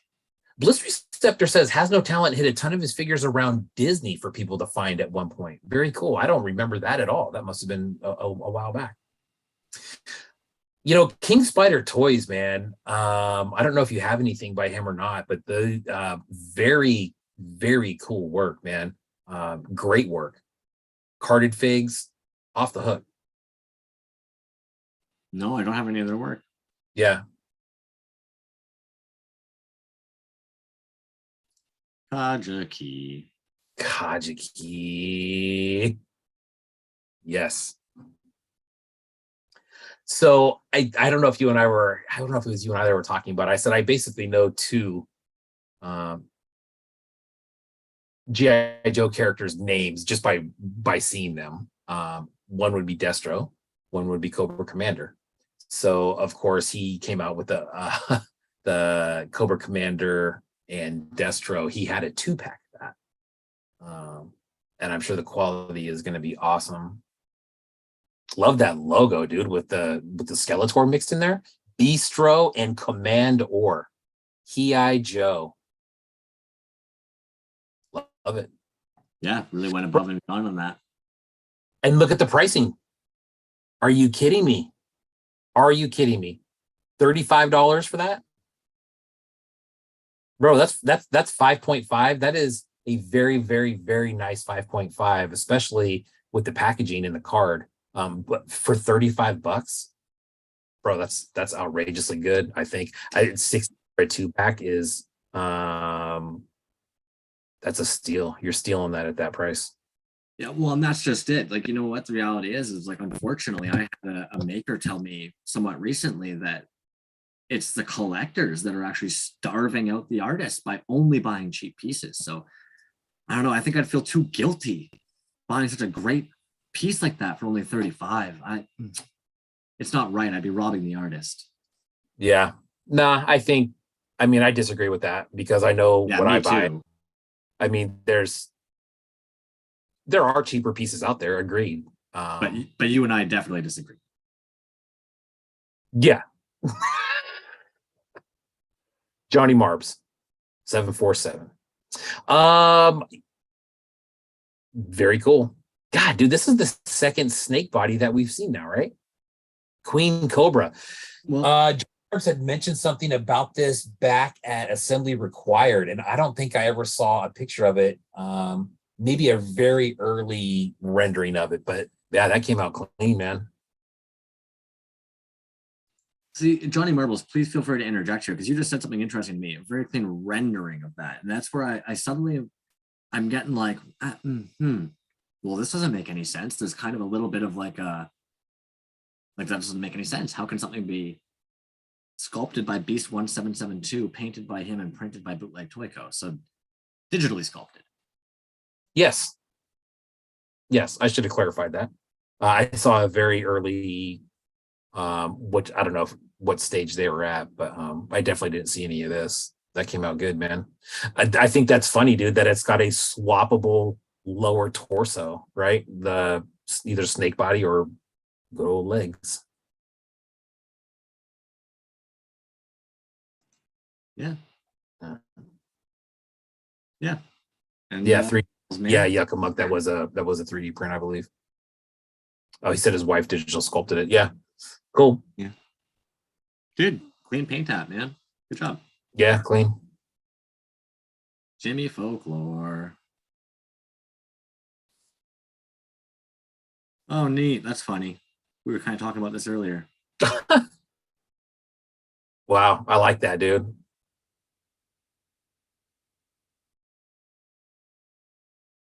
I love that card. God, that is clean, man. Folklore, what are we looking at here?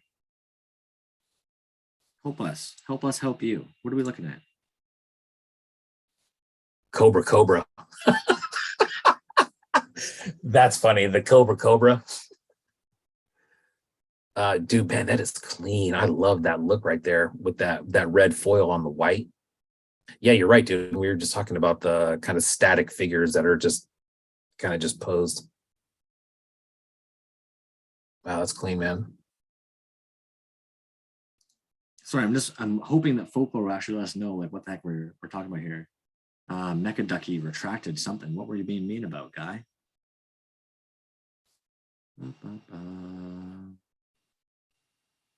Need more mutt, blowtorch, and roadblock. No, this was Mecha Ducky. I don't know if you realize this wasn't the G.I.Show we're looking at right now. We're looking at the cobracomander Destro show. The G.I.Show is going to be next week. Tonight, we're only focusing on Destro and cobracommanders. Jimmy Folks.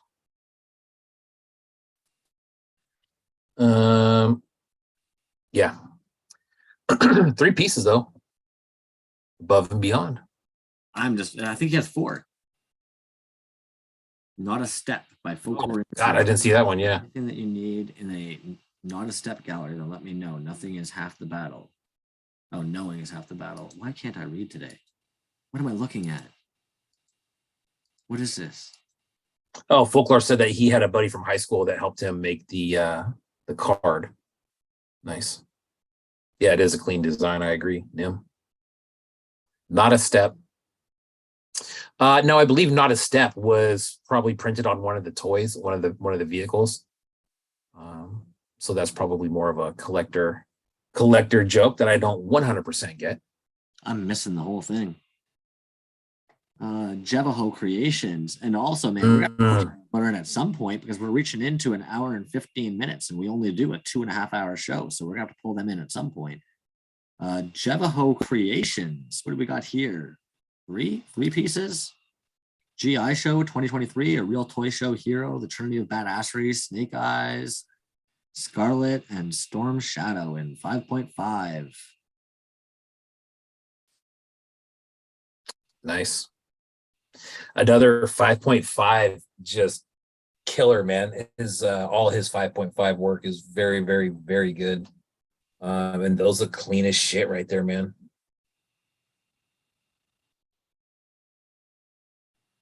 Sick. Plethora of weapons, handmade, cast, sculpted, painted by me. G.IJoe Creations. These figures are for sale. I'll post individual sale posts for each figure. Are they already all gone? I'm surprised that the homie that normally grabs all of his work hasn't just grabbed it all already. Yeah, no kidding, dude. I actually, when I was driving, I saw the little reminder that came up that said that he had posted something. And I'm like, oh, those are going to be gone very, very quick. So yeah, he said Not a Step is a sticker that was all over the vehicles. He says it's a dumb. Somebody please tell me where this head came from, because that's the ugliest head I've ever seen on an action figure. So I need to know where the heck that head came from, because there's no way there's a real life action figure out there with that stupid ass head on it. Man. I have no idea.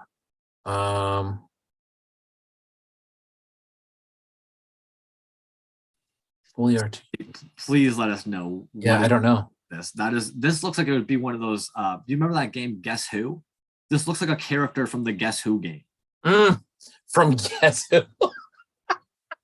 Oh man, that's a funny reference. The Guess Who game. Holy smokes. It went bad. Body bag, a real fallen soldier. Interchangeable use on both sides. Human remains pouch. HRP. Human remains pouch. Official body bag.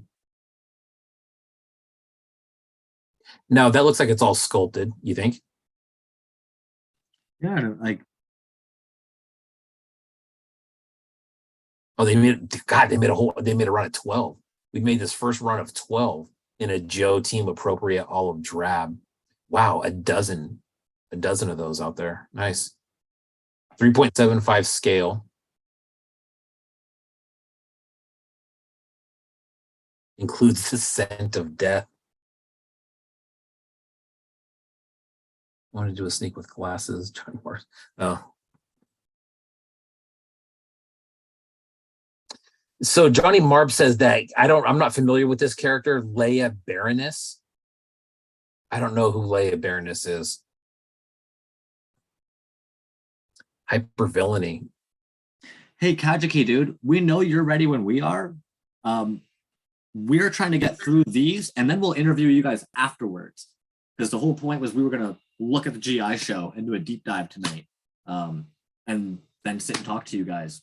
But there was a little bit of an overlap on when our shows were airing, so we'll pull you guys in and interview you guys when we're done looking at the GI show pieces. Thank you, though.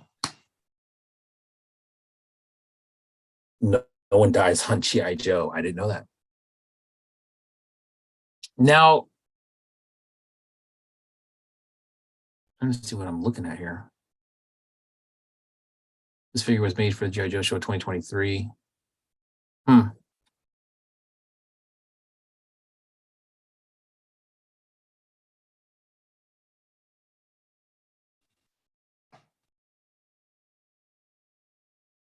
Porpoise. Big Boa reimagined as one of the Fisher Price adventure people. Big Boa, so that's another G.I. Joe character. I'm not familiar with him either. But Porpoise, man, those look clean. The boxing glove, so he must have, I remember a guy with boxing glove, that must have been him. Man. Like that helmet or that head. I don't know if that was Porpoise. Let us know if that was something that you sculpted or what. Yeah, clean though.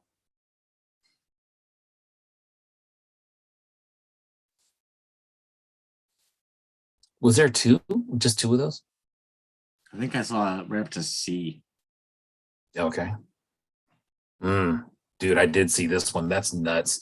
Frankenlander, man. I think Frankenlander could do, I mean, you could probably say it's anything themed and he'd come out with something dope. That is sick right there. Yeah, those guys are part of some other crud, right? Like, I remember a bunch of red dudes. Isn't this where like Killer Bootleg, part of his sculpt comes from for his kit bash originally? Is from like this Crimson dudes. I know Uncle Spanks is like obsessed with them. Again, not big here. Yeah, and you know they got the Road Ripper back there. That Road Ripper is from the original one is green, and that's old Masters of the Universe thing. And so that looks like one. I don't know if they made that and made another one. If they made that out of resin, that's nuts. But yeah, that looks clean, dude. Now that's one that I would say that. You know, I look at that one and I don't think G.I. Joe, but it's just because I'm probably not familiar with whatever character that is referencing. But I think that looks dope no matter what it is, whether that's a G.I. Joe show or just a standalone figure on its own that's not in a G.I. Joe show. That's sick, dude. Yeah, so we're saying Red Shadow. And Red Shadow, okay. Red Shadow. Skilled One saying G.I. Joe line in the UK. What up, dude? Good to see you in here. I'll make sure to add you into the wheel. Dookie, what's happening, man? Yeah, that's a dope one though, man. God, Frankenlander's work is I don't, it's hard to say if they're, I think he usually specifies if they're for sale. Good luck trying to get one if they're not advertised for sale, but dude, that's a sick one right there. What was it? Red Shadow or Red Wolf? Oh, Red Shadow? Red Shadow. Yeah. Crimson Shadow? I thought it was Crimson. I thought it had something to do with Crimson, but I guess not. What do I know? I know nothing. Suki, what's up, man? Good to see you. Iron Fist. Nice. Action League Now. Starring Stinky Diver, a former Navy commando. Oh,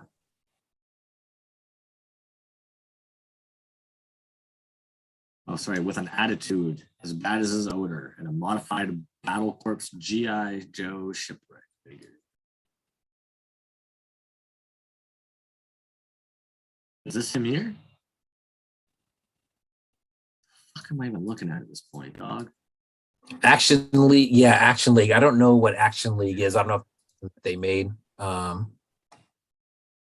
today's episode, G.I.Joe show 2023, and now you know. So maybe the Action League is a line that they had been making, and they added that one in there at the same time. just as a part of the show. Boxy Crusader, Pimp Flint.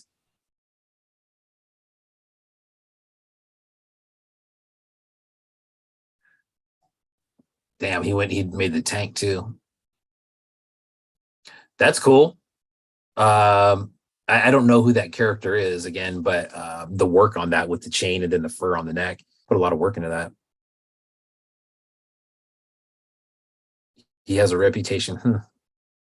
Looks like he's got a couple pieces out as well.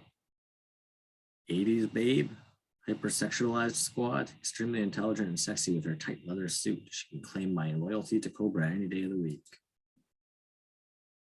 80s babe. Okay.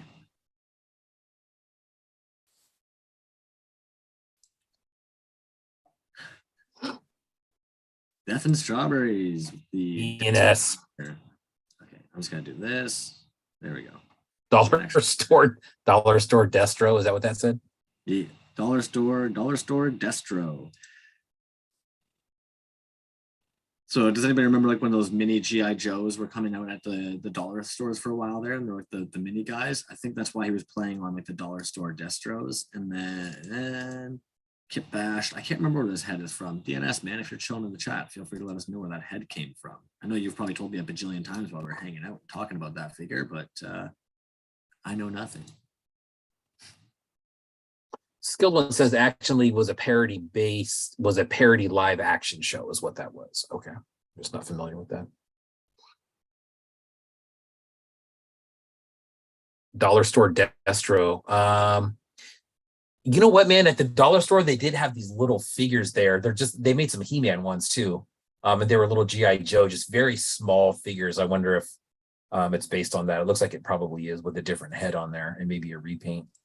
Yeah, I just can't remember where the head came from. That's the part that's killing me a lot. Yeah, and it's got to be small, man, too, because that figure, that body that it's standing on is really small. So I would say that, I mean, gosh, that might even be too big for a 5.5 head. It looks like it might even be smaller than that based on the size of the body. Hard to say. Look at that neck. Yeah. Yeah. That's girthy. Yeah. Well, and its collar kind of flares out too, so it ended up sitting in there pretty nice. Mm-hmm. Yeah, way to go, man. Killer job. I'm going to level with you, dude. This might be the first time ever that, yeah. We got to get through it, man. I know. Darth Salesman. Baroness is all hand sculpted using epoxy. Baroness. All right. So somebody had commented on Baroness a minute ago. Baroness, marvelous interpretation. That was Josh Smith. So yeah, Baroness. I'm just not familiar with Baroness either, but that's cool work. All hand sculpted using epoxy. Nice. Cavedweller Toys. Does it make sense to hop over this one for right now since we're going to pull him in and chat with him? Yeah, there you go. Cool. Action Force was the old UK line. Okay. The core were Dollar Store Joe's. Okay. Here's my entry for the G.I.Show 2023. Attempts were made. CY Bear Punk used an old Chap May Space Quest toy from the dollar store, sculpted the more primal parts, and added a few bits to the toy. I'll take more pics once I make a proper card back. Thanks for including me in this G.I.Joe event.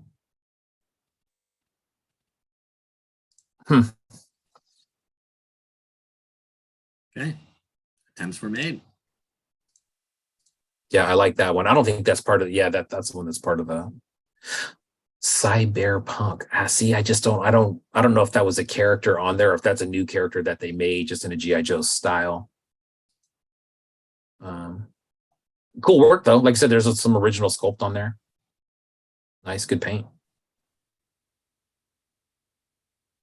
Chap May Space Quest toy from the dollar store. That's not one I'm familiar with either. I'm only familiar with the Chap Maze because of Bliss Receptor, luckily. That's actually the same figure that Rambo Kiss uses with that mask. It looks like the knockoff Oh, looks almost like a knockoff Cobra Commander. Oh, gotcha. Yeah. MJ Casale from Assembly Required. Are those gosh, man. I'm thinking of Magoob right now, huh? Oh, the little people? The little dead people. Yeah, is that what that is? Like It with looks kind of like a PAG person or one of the bathtub people. Might have been like one of the police officer bathtub people or something. Yeah. Yeah. I don't know anything, man. Yeah, see, and that's also referencing that other character that we saw from Frankenlander because they have that same helmet on. But I mean, paint work, dude. Paint is just fuck, man. I think paint, no matter what you're painting on, you know this better than I do because you actually paint. I mean, like painting little small details like that. I mean, that's got to be a bitch, yeah. Yeah, admittedly, like one of the toy dudes called me out way back, and they're like, "You don't buy painted pieces," and I was like, "Most of you don't know how to paint." So, yeah, man, it's really tough to actually get paint to adhere to resin and stay on the resin. And the issue is a lot of people when they're painting toys, they think they can just shovel it on like dirt, so they start just piling the paint, these big goopy piles. Doesn't work. Yeah. Yeah, the adhering to the resin too, man. That's something I didn't even think about, but yeah. So anybody who doesn't know this already, it blows my mind how often this comes up. Put a Lepage glue in your paint. Add some soap to your paint. Soap allows things to bond. Soap likes to bond to things like dirt and grease. And so the glue will actually give an adhesive property to your paint, and it also cures, giving it a nice clear additional coating to it. Throw some adhesive in your paints. And whenever you're painting resin figures, this is probably the point that everybody hates the most. You don't get to do it once. Paint it 50 times over in the thinnest coats possible. And that is the only way that you're going to get it to look fantastic. Yeah, adhesion in the paint, dude. That's something that I never thought of either. I didn't know that that was even possible. Oh, dude, it killed me when I saw Wonder Goblin, because without sounding like a dick, like anytime I do a live, I show you guys how I mix my paint. Then Wonder Goblin creates a paint and it's like has adhesive in it. It's like, yeah, no shit. Because what's one of the hardest things to do? Get paint to actually stick to vinyl and plastics. Yeah, good point. Bliss Receptor said that he showed me a Chatmay armful of wires on my bench. Good call, man. I did not know that's what that was. That's awesome, dude. 8-bit Mike, man, the man of the night. Yep. That's a great piece. I like that piece just because of, I mean, you take G.I.Joe, I realize that's a military figure there. But I think you could take the G.I.Joe factor out of that one and still say, man, that's a very interesting piece right there. I would agree. Yeah, I like that. I feel that's probably a huge piece. I love the backers for these. Yes, dude.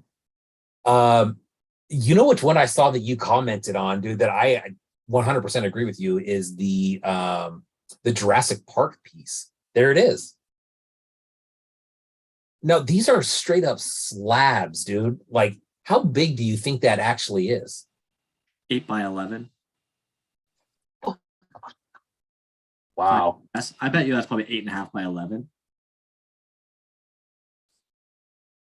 Does that not look like about the size of a piece of printer paper to you, if not bigger? Oh yeah, I mean, I definitely, because I mean, you just look at the toys on there that are on there, and you try to space those out. Yeah, dude. I mean, look, that looks like a full, like at minimum 6x9 backer, and look at that. God, and it's thick. Wow. Like that's what I find so comical about 8-bit Mike. Like when I think you might have even seen it on the Toyz Live account, and I was like, dude, your work is absolutely gorgeous but hilarious. It's because it's like there's times that you see him take, well, it goes both ways. You'll see him either take like a 2-cent figure and throw it in like $100 worth of resin, or you'll see him take like $100 figure and throw it into like $100 worth of resin. And it's just kind of cool. Yeah. It's kind of like isn't that kind of the point? It's bourgeois as fuck. Like, it's kind of bourgeois to be buying these toys and thinking that they're so fancy and like they're so something because you can buy them. This is kind of a commentary on kind of being like, yo, fuck your toys, man. I'm gonna cast them in whatever I want. I'm just gonna fill them with resin. I'm gonna goober that grail piece. Yeah, dude, and I think I like kind of what you hit on there, where it's I think there's always a lot of conversation of how much do you charge and how much resin is in there. And that's one thing that I really dig about those pieces, man. It's like, you want some resin? Here's some resin. You want some resin in a big fucking square? There it is. You know what I mean? You want a big cake pan of resin? There you go. There you go. I figured since we were on 8-Bit Mike's page, you want to do a quick little giveaway? Boom, let's do it. Let's do it. I'm going to pull up the wheel of names here. I will try and jump back and forth between the YouTube and the wheel here to make sure that we're catching anybody who would like in on it. If we have not put you in the wheel yet, please let us know. I'm going to do a quick little scan right now. I believe the last individuals I was putting on there were Dookie McFartsniffle and the New Transylvania. Josh Smith, Bob Adrock, you are on there as well. So I'm not seeing anybody new in the room. Let's hop back over to the wheel. So if you don't see yourself on the wheel, please let us know. Folklore, Andre Z, Porpoise, Bliss Receptor, Jazz Wizard, Ched Quarters, TT O'Keefe, Mr. Ultraviolet, Josh Smith, Bootleg Toyco, Fletcher, King Dingus, Carolina Cool Cat, Johnny Marbles, Jack Sykes, PK Mates, Who the Fun Weaver, Psycho Galaxy, 8-Bit Mike, Dylan Clements, That H, Strife 7 2.0, Jordan Seller, McKentucky, Cal Kerwin, Calico Chris Tattoo, Nim, Tone Twist Tiger, Death and Strawberries, New Transylvania, Von Fake Name, Yakama, Paul Jock, Dookie Star Festival, and Suki. So if you've not seen yourself on there, if you've not heard yourself on there, please let us know. I'm going to take one little dip back over to the live to make sure. Uncle Spank, you wish double down. That's only when it's you and me, baby. All righty, spinning this wheel.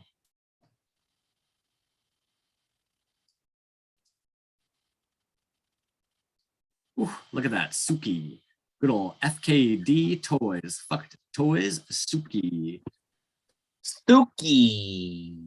The old Sook. Nice. Yeah, man. So this is another Toyz Live bag.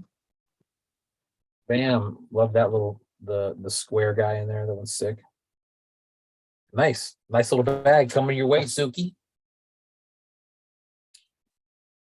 Now I feel as though maybe I missed some names when I was pulling them up from the roster there and opening up their accounts, because I'm on the last one, which is One Trick Pony, and I'm actually bummed. I'm gonna be totally honest. I was bummed to see this for a couple of reasons. One Trick Pony is one of my favorite artists, and I had no idea what the fuck this toy was. So I was just kind of like, well, shit, dude. I can't even be stoked about my homie's toy because I have no idea what I'm looking at, let alone like Noob versus Smoke. Didn't understand. And then I go over to like the backers and their Mortal Kombat, so I further don't understand. And I was just kind of like, oh my, I don't understand. And that was a bummer to me, because this is like one of my favorite artists in the scene, and they just made a piece that like, I don't understand.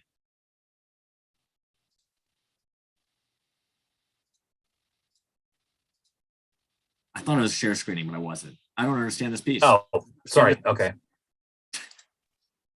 I mean, it's dope. I just, somebody explain it, please. The Mortal Kombat G.I.Joe line has always been one of my favorite childhood. So there was apparently a crossover with G.I.Joe and Mortal Kombat, and that's kind of what he's representing there. I didn't know that was even a mashup, or even that was a combo that they did back in the day, because I didn't collect either one of those things. But now that you say that makes much more sense. I wasn't a collector of those, but still, based on that, I mean, in his work, it looks very One Trick Pony-esque as far as the cleanliness of it. Well, and this isn't anything to do with One Trick Pony. This is the G.I.Joe figures. And this has been a couple of the ones we've looked at tonight. And why, as a kid, like, I just didn't get it. This right here.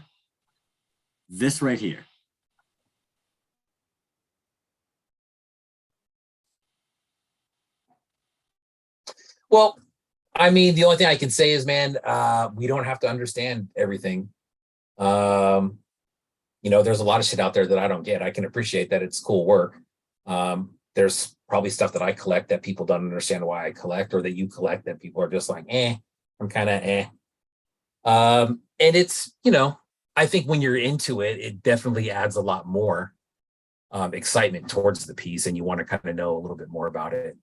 And it's tough, man. It's just one that you and I just haven't really touched on, as far as, you know, it's not something that we grew up with. We don't know some of the backstories on them. Nevertheless, cool work.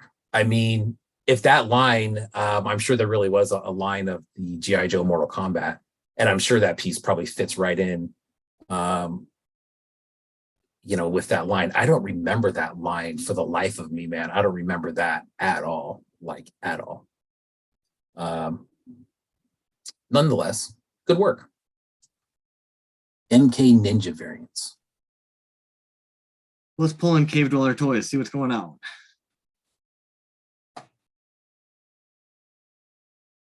Pony Boy stays golden. Cavedweller. Cavedweller, what's going on, man? Hope you're doing well. Since you're connecting to the audio as we speak, and I'm sure we'll see you pop on. Hope you guys had a good IG live. Hope you had a lot of viewers coming in. And I'm excited to hear you talk about your piece and some of your other work. And we'll bring in Kageki in a moment and do the exact same. Kageki, if you're chilling, if you felt like joining with Cavedweller, if you want to wait till we poke at Cavedweller for a bit first, the call is yours, homie. Max says that was the first figure he ever molded. Wow. That's cool. There's a little bit of one trick history. Yeah. If anything, I'm pretty sure that he's got a piece that's actually going to be like the head with hot glue on that, now that he mentions that. Oh, nice. Oh, yeah. Cavedweller, what's happening, my man? Hey. Can you guys hear me How's all it right? going? Can hear you good, man. Congrats on a stellar show, man. I think you probably heard it tonight. You know, didn't grow up with G.I.Joe, so I think we missed a lot of the references there. But as far as, you know, the quality of work and stuff, man, you guys had there were some killer pieces in there. Kageki, what are you doing? There he is. Where's he at? Where's he at? Evening, gents. How you guys doing tonight? How'd the IG live go? Good, good. It was a lot. I don't know how you guys do this every Thursday.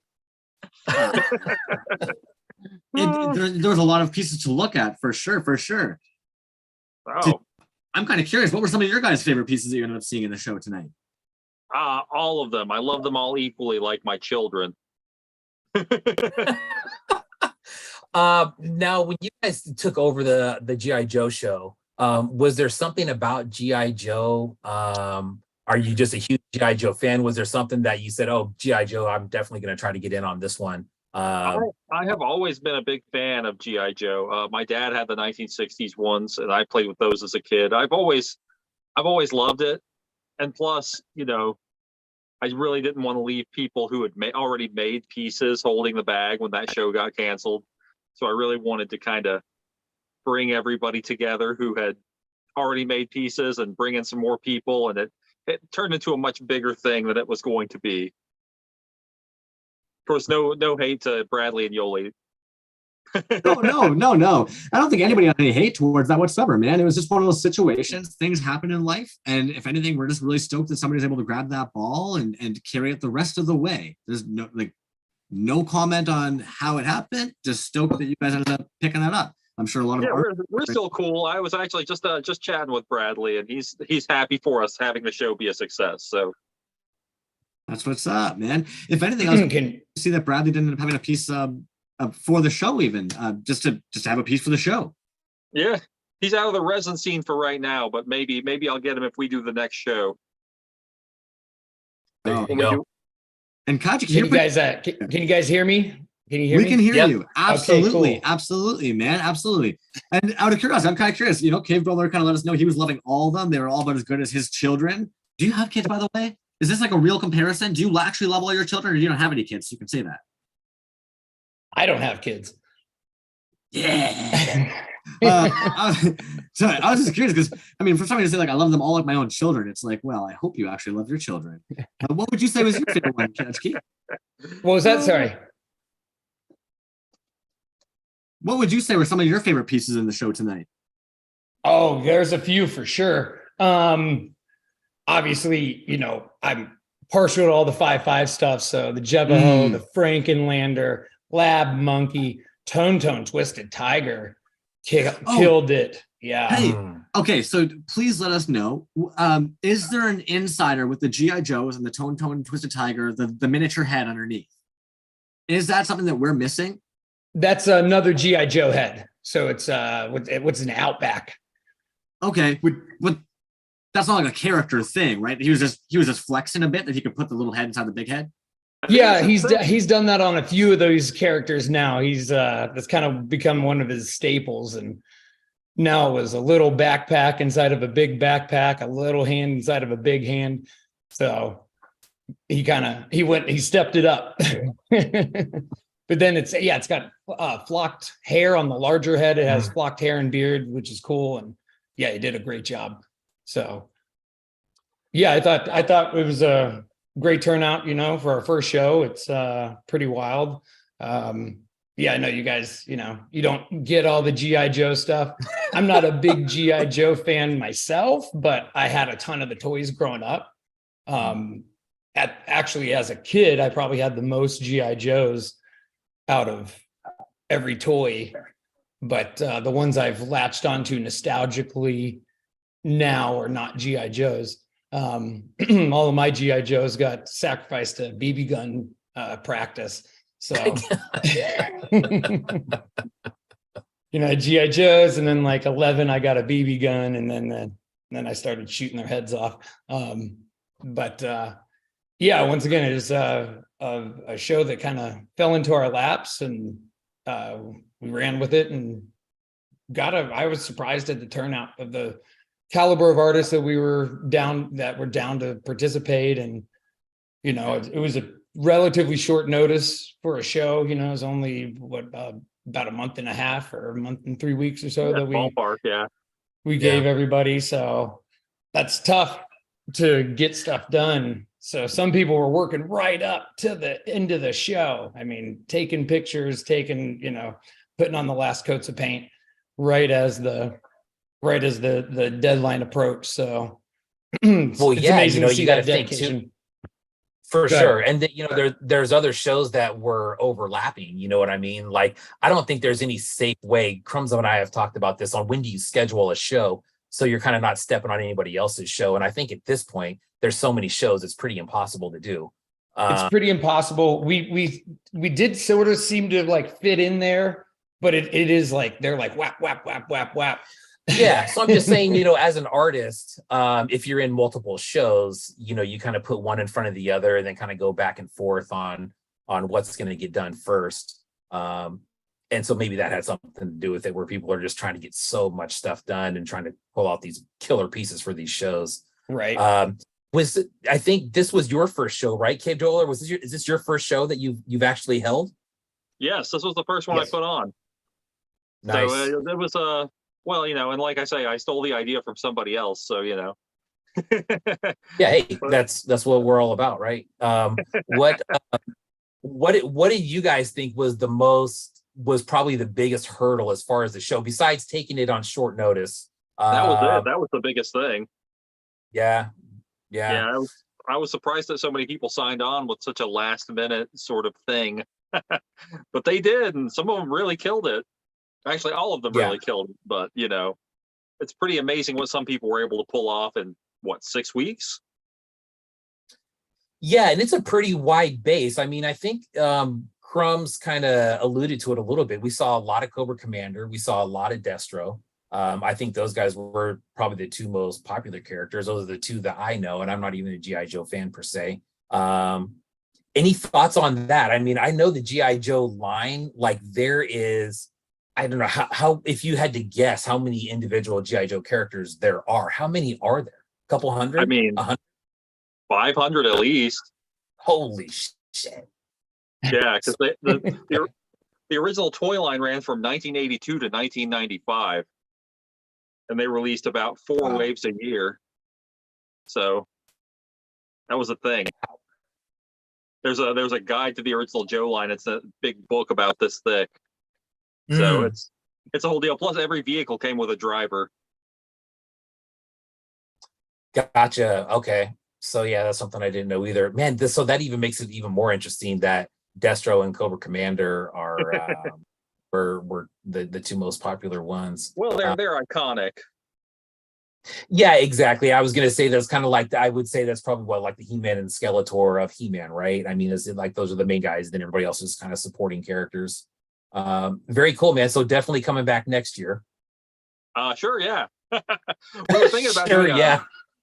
we're thinking about doing a Shrek themed show next. That's probably going to be the next thing. Shrek extravaganza. Everybody's going to make Shrek themed art pieces. It was Kageki's idea. He loves Shrek. Nice. It's his favorite movie series. I actually I don't know if genuinely that's an can't inside tell. joke.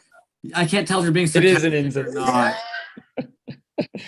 I was is just an gonna say, I inside don't know if joke. that's an inside joke or if that's a real thing. Kageki, his reaction says that's an inside joke. Like, no, this is a real thing. I will come clean. I've never seen any of the Shrek movies. So And don't believe him. Don't believe him. He's lying. Yeah. So now as far as you two guys, so let's talk about that. You guys pairing up as a team to do another show. Is that something that you guys are kind of exploring? Or maybe just make it a yearly kind of G.I.Joe thing and link up during that? yeah, probably Oh, you go ahead. Go for it. Go for it. You Okay. go for it. yeah, probably do this probably yearly. I know myself, I'm not trying to do too many more shows this year because it does, having a deadline is nice to give you motivation, but then you do have to put some stuff to the back. And that's what I have been doing with a lot of projects that I want to try and get done. So taking off pretty much the rest of the year. I got one more show, but later on. And so I'm not trying to book anything else. This definitely took a bit of work. It wasn't terribly hard, but it was definitely, you have to do things, get things done, have things ready, make a flyer, make a logo, all that kind of stuff. And then kind of wrangle artists and help them through the whole process. And then, Sure. Then deal with a whole night of chaos as your phone's blowing up constantly. Yeah. Just trying to maybe get a bite to eat before everything else starts. Were you talking about you're doing one more show, you're holding one more show, or you're only going to be in one more show? I'm going to be participating in one more show this year. Wow, just one more show. What is It's it? only What is March, it? bro. I know it's only dates. March, What is but it? I have I probably have 6 things sitting behind me that I really want to get done. It's not that I'm not going to do anything, but definitely want to be able to get these, my personal projects that I've been wanting to do and actually, release some things like that. Yeah. Favorite G.I.Joe character, Cavedweller, growing up? Favorite G.I.Joe character? That is so difficult to answer. I love the Cobra Bat. It's the sort of disposable android with interchangeable robot hands. Yeah, dude. Tell me about that real quick. So I know that so Super 7 came out with one of those probably in the last, maybe 2 years, something like that. And it was kind of I saw Strafe 7 did a version of that. Some people were commenting in the comments about that. Tell me about that figure in general. Well, the Cobra Bat is what was it? Probably, I want to say it was 1985 would have been the year that the first one came out. He had a lenticular chest sticker that had all his robot inner workings, and he had 3 interchangeable hands that are always lost. You'll probably pay more for his gripping hand than you'll pay for the figure. So yeah.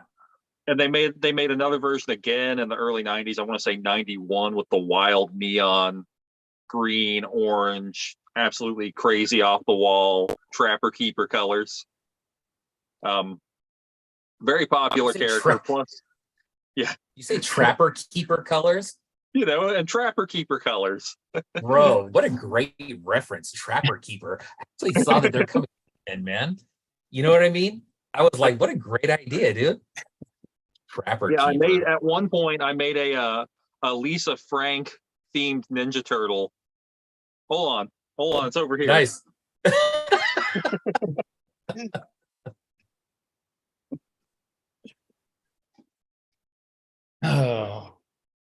He's not sealed down, but yeah, it's on the old Lisa Frank. Wow, dude.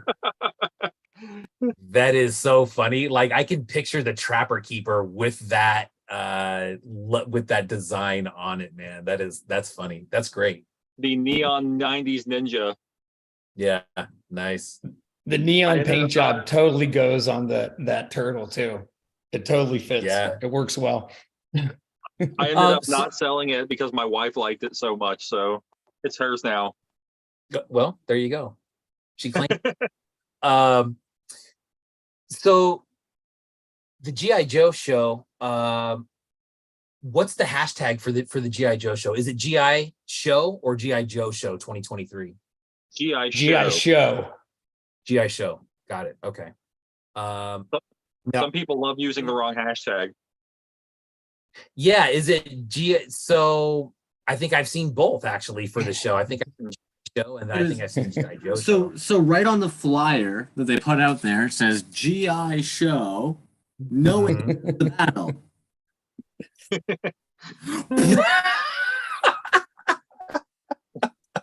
I tried, Crumbs. You know, I smoke a lot of weed. I know a lot of us smoke a lot of weed. It happens, you know. It's all fun, you know.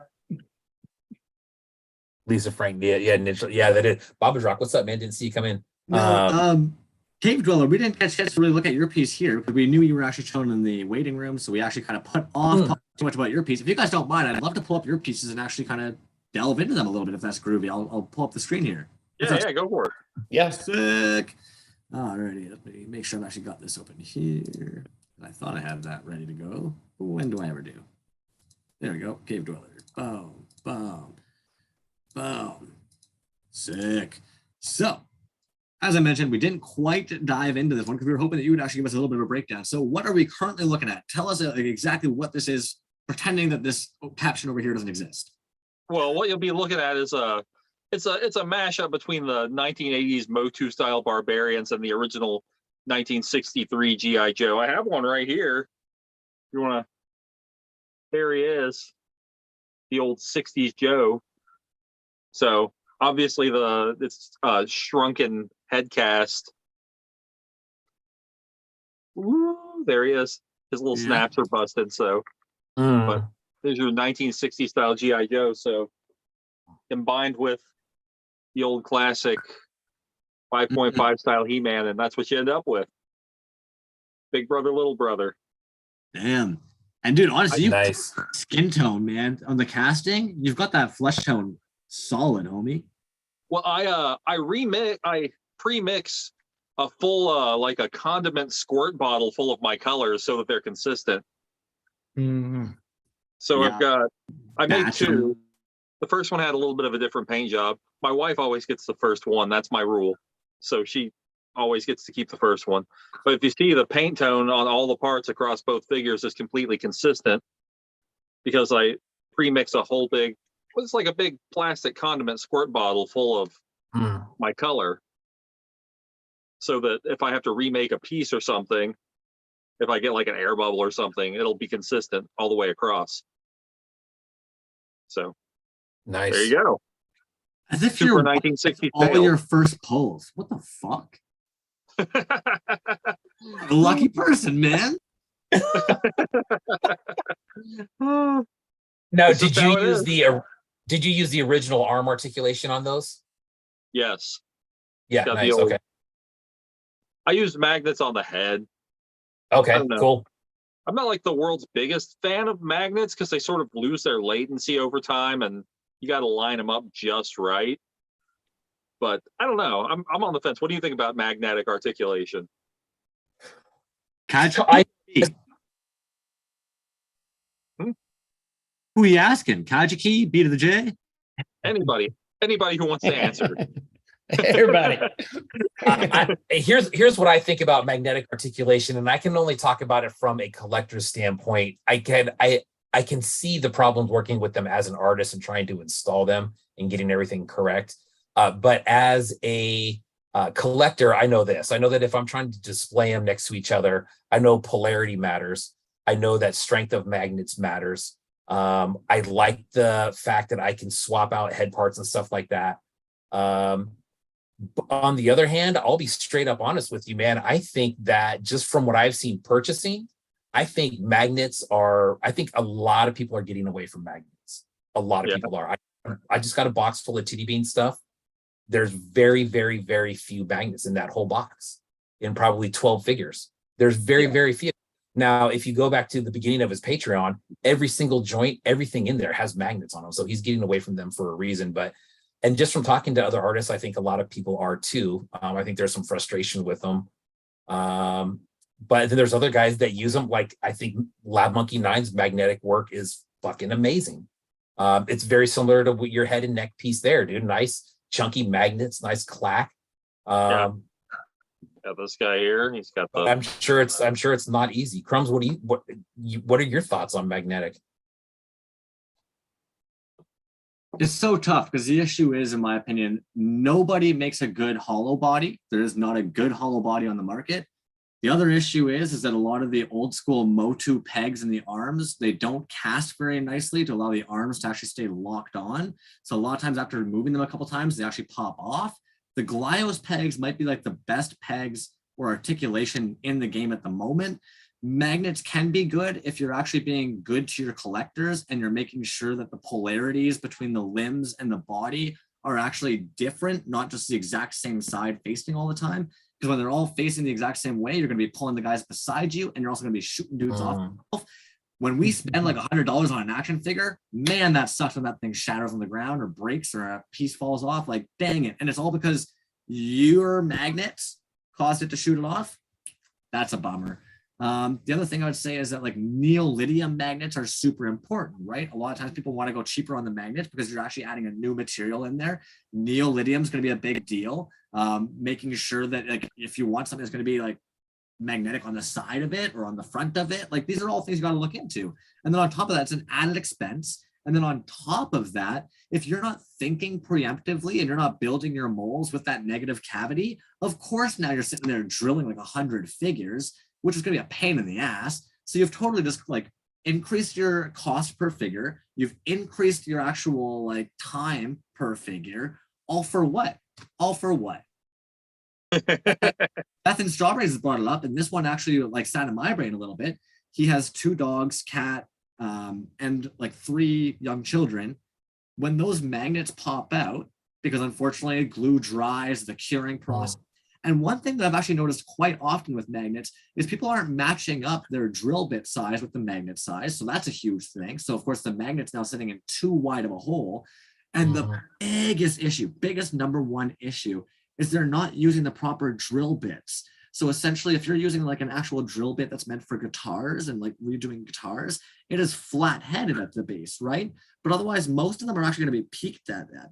And the way that it's spinning down, it'll almost always leave an angle like this. So your magnets will never sit perfectly flush. They'll almost always sit on a little bit of an angle. And then, like I said before, if you're drilling everyone in there, even getting that millimeter off, it doesn't sit, man. All that to say, static, G.I.Joe's pegs, or really, really, really, really think out the magnets. Because I don't mean to be a dick, but One Trick Pony sometimes even puts like 3 neolydium magnets in the body, 2 in the arms, but all of his molds are made to account for those magnets. So he's not drilling every figure afterwards. Yeah. It's just planning. Well, I will say that whenever I am drilling for a magnet, I do it when the resin piece has not completely cured yet. So I make the hole much tighter than it would fit if it was cured, glue it in, put the magnet in, and then as it cures, it tightens up around. Dude, that's a great idea.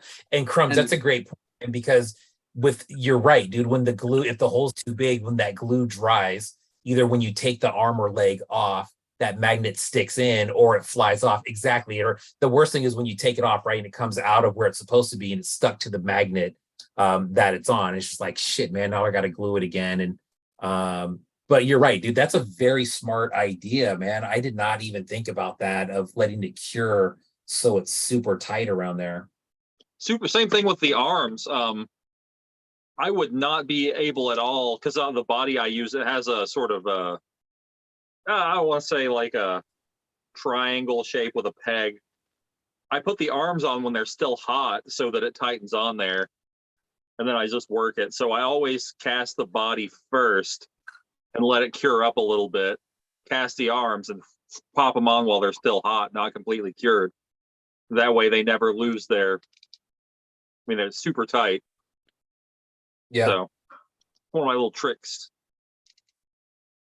So always do stuff before it's fully cured. That's my message. Well, and we can hear your guys squeaking from here. Like obviously it's in tight. Oh yeah. Yeah. You know, and that's something that I've noticed too on 5.5s that are made with that ball joint. If it's not done right like that and it's not super tight, I mean, if you move those things just a few times, it really loosens up, and before you know it, your arms can't even stand out straight anymore. Like you put them out and they just go straight down. And sometimes they need a little bit to get the balance right. Yeah, completely unremovable. Once it's hard locked in, and it's not gonna come off ever. Oh wow. Yeah. Totally permanently locked in place. I like this. I like your arms. Nice arms. Yeah. I'm a toy collector first, so I get it. Stuff falls down. Yeah, Well, for sure. And you know, and yeah, they're all handmade. Like even though I am sitting here like discussing difficulties, I'm not ignorant to the fact like these are handmade fucking toys, right? Like somebody is literally pouring chemicals into a mold and pulling out a physical representation of that mold. Like I am aware there's going to be some difficulties. It's not everything's going to be like perfect, but it's nice as hell to see those arms be tugged and hear that like yeah. And you can get them cheaper than a Marvel Legend. What was that? And you can get them cheaper than a Marvel Legend. Yeah. There you go. Yeah, no kidding, man. So what's next on the docket, man? Yeah, so the G.I.Joe show, let's say that's wrapped up. What's next on the plate for both you guys individually as a group? Well, I think that we both want to take a little break from the shows, because I've just been ping-ponging from show to show to show. Yeah. I'd like to do an original sculpt. I mean, I sculpt a little bit. Obviously, I've sculpted this dude completely from scratch. The Rad Pyre. You're probably gonna get a good look at him. There he is. A little rough, but work in progress. Oh, that's cool though, man. Yeah. So that's a completely original sculpt. He's flying the bird, if you can't tell. Oh, nice. Okay. So I'd like to make a full articulated handmade figure. So guys like like Chance Priest or Epoch Art, those guys making figures completely from scratch. I'd really like to do that and try to get out of bootlegging a little bit. I love the bootleg scene, but I'd really like to make something completely from the bottom up. So that's the direction I'd like to head. We'll see. So when you say bottom up, you're talking about just starting just with an original sculpt, cast it, mold it, cast it, paint it. Nice. Completely, all the way, top to bottom. Start with an armature and just work my way up. Yeah, lump of clay and go from there. Yep. Yeah. That's what I want to try. So we'll see if it works. I'll probably won't work out, and I'll just fall back on making He-Man knockoffs. But at least I got to try something different. A little bit at a time, man. Maybe you'll pick it up and put it down, and pick it up and put it down, and one day it'll be done. Kyle, what's next for you, my man? Like I said, I got a bunch of projects on the docket. Some stuff I've showed off. I also have I've been starting to do a little, trying to anyways, learn how to 3D sculpt. I kind of want to get into some of that, or like incorporating that, kind of like how General Porpoise was talking. It's definitely a medium I want to at least have some experience in, but it's baby steps right now on that. And then some other kind of more unique projects. I have a chess set I've started working on, so see how that all comes along. It's a Shrek chess set. You got it. Oh, That's that would it. be- that would be Exactly. interesting. But Nice. yeah, see how that goes. And like making a chessboard, I don't know how that's going to work out, but I'm going to sure give it a shot and see what I can't come up with. And a couple more figures, some stuff I got a Jack Burton figure I've been working on for years that I want to get done. Like I want to get it done. So that's probably the next one up. I got a couple customs I have lined up. I got one for Tone that I'm pretty excited about, but can't share that one yet. And right on. but I think it's turning out great. So I'm pretty stoked for that. And Nice. yeah, that. And then one more show I got planned later on this year. And I don't know. 2 months from now, I might feel like I need to get involved in another show. Like I shoot from the hip on a lot of this. So you never know. Something comes up and it strikes me and I want to do it. I might just throw my hat in the ring. But yeah, I got a lot of things at like 75% that I really just want to tie the bow on and get it wrapped up, get it out, Yeah. And yeah, that's pretty much it. That's pretty much it. We should do a Columbo themed show next. Colum show. What do you think? I think that we're going to go for anything that ends with an O sound and put show in there. There you go. Yeah, let's pick every esoteric genre of anything or character and do a show about that. And then we can watch Crumbs and B2 try to figure out what exactly it is. Yeah. We just be like, that looks like it's good work. It is something interesting though. I see in like this toy art scene, the G.I.Joe thing isn't necessarily as like big of a part of it. You don't see too many people doing G.I.Joe stuff. More like guys who do like individual customs or then obviously G.I.Joes have a huge secondary collectors market, but they're looking for the vintage toys.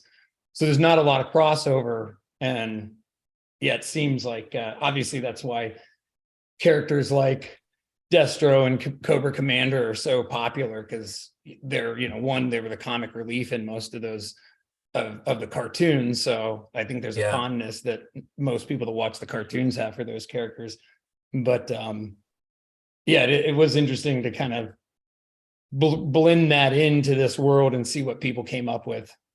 Yeah, it was I really had expected to see like the big G.I. Joe collectors or the people who were big into the like real regular G.I. Joe scene be interested and come over and like look at what we were doing. I thought there would be a lot of crossover appeal there, and apparently not, because none of those guys paid any mind to what we were doing. We're making an atrocity of their world. But apparently it is tough sometimes. I'll remember like 2 years ago, Dollar Slice really thought that Joes were gonna be like the next big thing. There was a couple of dudes he was talking to being like, man, like you should get on those rivet joints, you should get on that, like if that's your thing, that'll be dope. Joes are a very Joe thing. I feel like people who love G.I. Joes for what G.I. Joes are love G.I. Joes for what they are. Even when we look at like the bucks for those figures, like the 2-ups for those, they look nothing like a lot of the other bucks we've seen for other like figures, right? They were working with a whole other buck for those. So like, it's odd how like, even when they were sculpting them, they had to worry about those like rounded shoulders. They had to worry about those big rounded upper parts that are sitting inside those Speedo. The ridiculous small crotch Speedo waist. But they're an interesting toy, but they don't really speak to a young child typically. And I do feel like if they do, it's usually somebody who's more like a military or more of like into like the actual like models and stuff. Maybe I'm way off, but it just seems almost like it's a little bit more advanced than an average action figure. And I feel like because of that, it almost attracts a little bit more of like a niche group than just like a Barney toy or like bathtub toy even, right? Like a random soft vinyl bath toy. And then what's tough is these guys, like you said, they revere these things. These things are like, Joe's. So like to touch their toys and like even that to like, what, you're 5.5, my beautiful Joe, you know? Like, Yeah, I mean, could you imagine what a collector thinks of 8-bit Mike's Mindbender drenched in resin, permanently sealed? Yeah, I can't imagine why they weren't into our show. Yeah, right, exactly. Gosh. And then, Amelia, if you guys don't mind, like, because I know we did kind of pull up Cavedwellers for a heartbeat there, and you did kind of show us where it came from as well. But I still want to kind of just quickly, before we end up wrapping up the night here, just make sure we do still kind of touch on your guys' toys a little bit, if that's cool. So Cavedweller, I'm gonna get you to wrap up real fast. I'm kind of like, what were, like, I know you mentioned it's got like the 70s larger form. Did you actually shrink the head, like that exact head? Did you shrink it?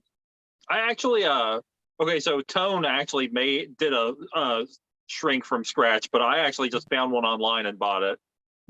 So I did, Nice. I did make a mold of it and painted it, obviously, and all that. But I actually managed to find a shrunken G.I.Joe head cast and save myself the work. So call me lazy if you want, but No, it was efficient.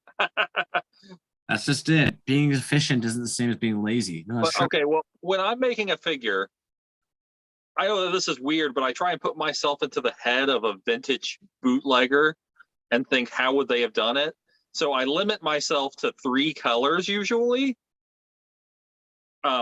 Maybe 1 extra color for a head highlight, but I always try to think, okay, so I've got the standard body. What sort of wild head can I put on there and hit it with minimal paint apps? Like, my goal is to make something that could have actually been made as a vintage knockoff figure. So that's how I approach it, because I can do like the washes and stuff, and I can do fancy advanced painting, but the whole goal is that I want it to look like something that could have rolled out of a factory in Hong Kong in 1984. So like, I don't consider myself an artist at all. If you look at my bio, I know you had the big debate, like what in the last episode about calling yourself a toy maker. I would put myself into the toy maker camp because I don't have anything to say with it. It's not like art to me, because to me, an artist has something to say. What I want to say is, hey, look at this neat toy. Hey, that's saying something. Yeah. saying a lot, man. And then, if you don't mind my asking too, because I'm just a little curious, what'd you end up doing at the backer here? Did you actually paint this backer? What's going on here? It's spray painted. I used a stencil. I did sort of a textured light spray with the light blue. Went a little bit heavier on the red. It doesn't really show up in the picture, but the blue is a matte color and the red is gloss. So I probably could have taken a better picture of it, but it was rainy when I was taking my pictures and I couldn't do it outside. So, you know. But yeah, so hand painted backer. I always try. I don't do card art that often, but when I do, I like to put just like a symbol on a plain, single colored background, maybe do like some splatter paint or something, so that if anybody ever buys multiple of my carded figures, they'll match up. Oh, nice. Yeah. So is that 6x9 backer that you have there? It is a Silver Age comic book backing board. Nice. So that'll be what? About 8.5 by 12. Yeah. Wow. Yeah. Cool. That's very cool. Yeah. And sticking it. Oh, I'm sorry, dude. Go ahead. I'm just gonna pull up the Kageki ones if that's okay too. Because we took a look at the Cavedweller there. I'd love to look at the Kageki ones if that's groovy. Kageki, what's going on here, man? Tell us about the Bistro one first. Oh, Bistro. I mean, you gotta. I originally made the Commander or the cobracomander one for the Behind the Bootleg show, which then got canceled, and so I had extra time. So I figured he needed a good companion. And the best companion, of course, is Destro to cobracomander. So it kind of made logical sense to do a Beastman Destro mashup, especially after I considered the red chest armor collar thing that Beastman has. So yeah, that was that. mashed them together, did a little bit of original sculpting on the collar, and then also made a copy of the actual Beastman collar and fit it onto the body, and sculpted on the hair on that and the amulet. And yeah, and then the cobracomander there, kind of same deal. I wanted to keep them real simple. Well, I also got caught because the Behind the Bootleg show, I kind of joined that one late, and so I didn't have a lot of time, and so I didn't go as detailed or deeply detailed on my cobracomander, the commander. So to really match them, the bistro, I kept that a little bit more simple too. But in those, I've taken the boots on both of those. They're from the Super 7 Skeletor that was released. It was like the Japanese box Skeletor that was released a while back, a few years ago. Okay. Because I like those boots more than the like kind of demon web foot boot that Skeletor would normally have. And I really don't like the Beastman arms and legs, so I swapped those out for the similar arms and legs as cobracomander there. And yeah, all cast in the main colors, a little bit of paint, magnetic articulation in the waist and the head. And then I know how much you love that, Crumbs. And in the waist, sorry. I did not know you had waist articulation on these bad boys. Yeah. I've been doing waist articulation. I'm back and forth on it. I think I kind of like the solid body more.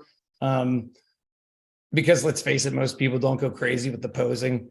It is nice to have a little twist in the waist, but most times when you're displaying these toys, you're displaying them pretty straightforward. So yeah, like I said, I've been kind of back and forth on the waist stuff. Do you find by doing it in the waist though, does that give you a better area to be able to do a pour spout in? Because you're not worrying about and you're not worrying about yeah, definitely makes pouring the body a whole lot easier. Pouring the legs is about the same if you're doing a full body pour, but getting a body mold is a whole lot easier. Because you can do a simple cut mold with it. It's I can make a body mold pretty quick. Yeah. Legs, that's a whole other story. Well, and I would imagine, especially again with those Motu legs, I don't want to rip on Motu, but like they, especially the older ones, they don't always keep their leg balance exactly how you want them. I imagine if it moves at all when you're making that mold, what a piss off that'd be, man. Yeah, it's actually pretty tough to get them super glued in place. That's how, that way. But to do that to the point where it's standing properly while the glue is, when the glue sets, that's the trick. Because you can get them to stay in place, but then when you stand it up, is it going to stay standing or is it going to fall over? Is it and especially as you're pouring silicone into it, right? Like the moment you're pouring all that silicone bath in there, who knows what's going to happen to that figure? Oh yeah, exactly. Especially if you don't have it glued well, it could move, it could shift. I've definitely burned off quite a lot of leg molds in my day. No, Kageki, I think most of us are going to miss this little detail here. Did you end up hydro stickering that, or is that paint, dog? Yeah, that's a water slide decal. I like the water slide decals. I did some model making back in the day, so I love me some water slide decals. And you can get them custom printed. These ones I printed myself, so the red didn't turn out as good as I wanted it to, but it's that Cobra and Skeletor face mashup logo. Nice. Love that. Did you illustrate that as well? Yeah, I did that as well. Really sharp, man. Did a great job on that, dude. It was surprisingly easy and it looked great. That's what she said. That's exactly what she said to me. Dude, Pocket Salsa says I'd buy that shirt, bro. I was thinking the exact same thing. If there was a shirt with that logo on it, bro, I'd buy that all day. And no. Here's the issue. You're all seeing how jacked that action figure looks in that shirt. and wishing you could look that dope in the, but it's kind of like when you see like a picture of a haircut, you bring it to your hairdresser, you're like, I want this haircut. They're like, you know, I can't actually make you Brad Pitt, right? We can give you Brad Pitt's haircut. You're not going to leave here like Brad Pitt. We can give you that Cobra Commander's shirt. You're not going to leave here looking like Cobra Commander. No, you never know, Crumbs. Right. It could happen, and you won't know until you buy one. So I always like the shameless overweight cosplayers that'll dress with someone who wears something skin tight. I appreciate the boldness. It's like a fat guy who goes to the pool and doesn't care, just does a cannonball. You know, take off the shirt, jump in the water. The 300-pound cosplayer of Cobra Commander, I'm into it. There you go. Maybe 110%. Let's be real. If you ever in this scene allow your body image or your insecurities to stop you from having fun, you're in the wrong scene. What are you doing? We all play with toys. Oh yeah, I've definitely done the truffle shuffle a time or two in my day.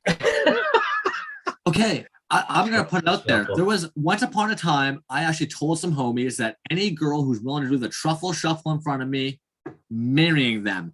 The issue is when you tell a girl that you want to do the truffle shuffle in front of you, she does not like to hear that. I will say this. If you're lucky enough to find someone, a partner who knows what the truffle shuffle is and it can at least identify what that is and where that comes from, bro, that's bonus points for me all day. If you're right, bro, marry that person. Yeah, set the hook. Yeah. You guys talk to girls? Nobody said that. I'm saying I thought we were all like pretending. Hypothetical situations. Right. In If we were those universe. kind of people, that's what we would do. So Yeah. Wait, it's not if, it's when, Crumbs.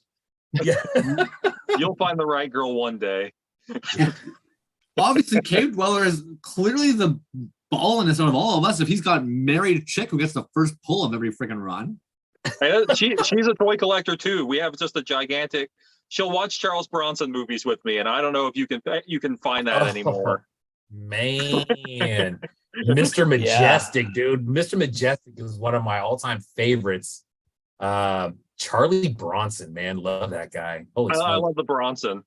Yeah, Death Wish. My mom loves Death Wish. Yeah, all of them. good one. Yeah. While we're on the subject, we need to talk about the last Dirty Harry movie, The Deadpool. This is important to me, okay? This is about like 98% a great movie.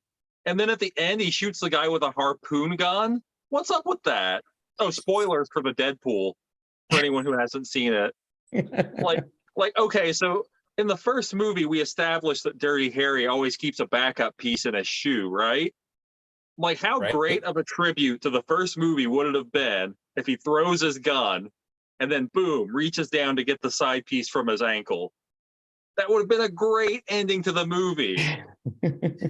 You're right. A harpoon seems a little odd in that situation, right? He's not Sylvester Stallone. He's fucking Dirty Harry.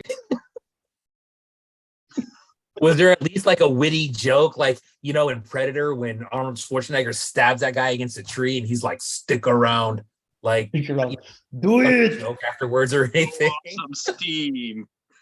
Yeah. What are you waiting for? Do it. Do it now. I would like to see a remake of Dirty Harry with Arnold Schwarzenegger today in the title role. Oh, that'd be great. That'd be great. Right. Well, let's make it happen. I can put $1 in. Yeah, right. Yeah, I'll start on the treatment tonight.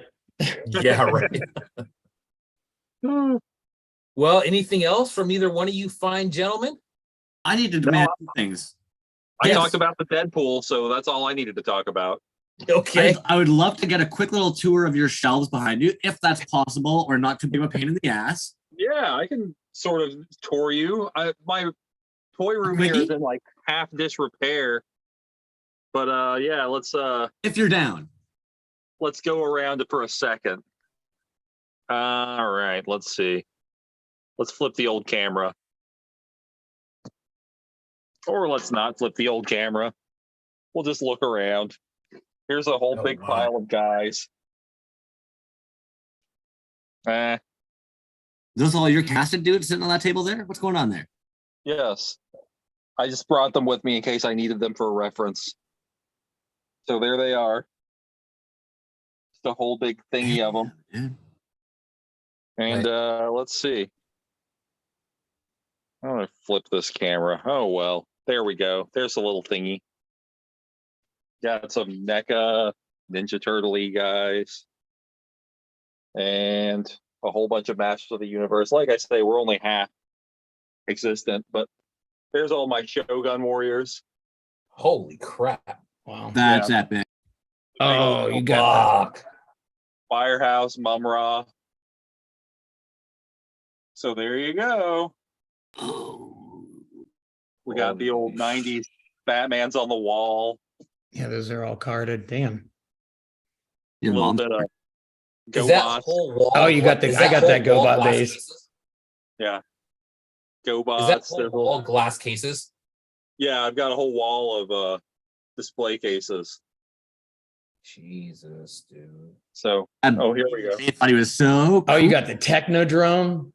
Oh, yeah. There's the old Technodrome. Got Dude. the Puppet Master figures. Oh, nice. My mom would kill you for those. The Motu knockoffs. Oh, wow. Those are Oh, great. shit. Nice. There's the old Amigos. Now, realistically, these are all your wives, and she had these when you met her, and that's why you married her, correct? Yeah, absolutely. I mean, think there's the old strawberry shortcakes. Yeah.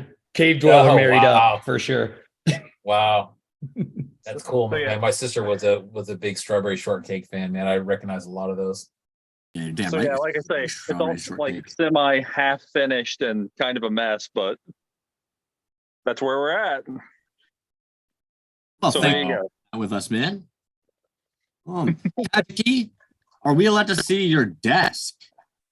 Last time we had you, you had spoilers that you couldn't quite show us on your desk. I'm curious, can we get a little desk tour, sir? Well, I'm on a webcam, so I can't really pick you up. Let me see if I can bring anything over to you. Oh, you can pick me up. You already did. Can you do the truffle shuffle? Oh, that's actually what it is. No, Whoever I'm not gonna do Truffle Shuffle is who I marry. I mean, come on. Crumbs, I gotta step away 1 second, but Do it. I triple dog dare you.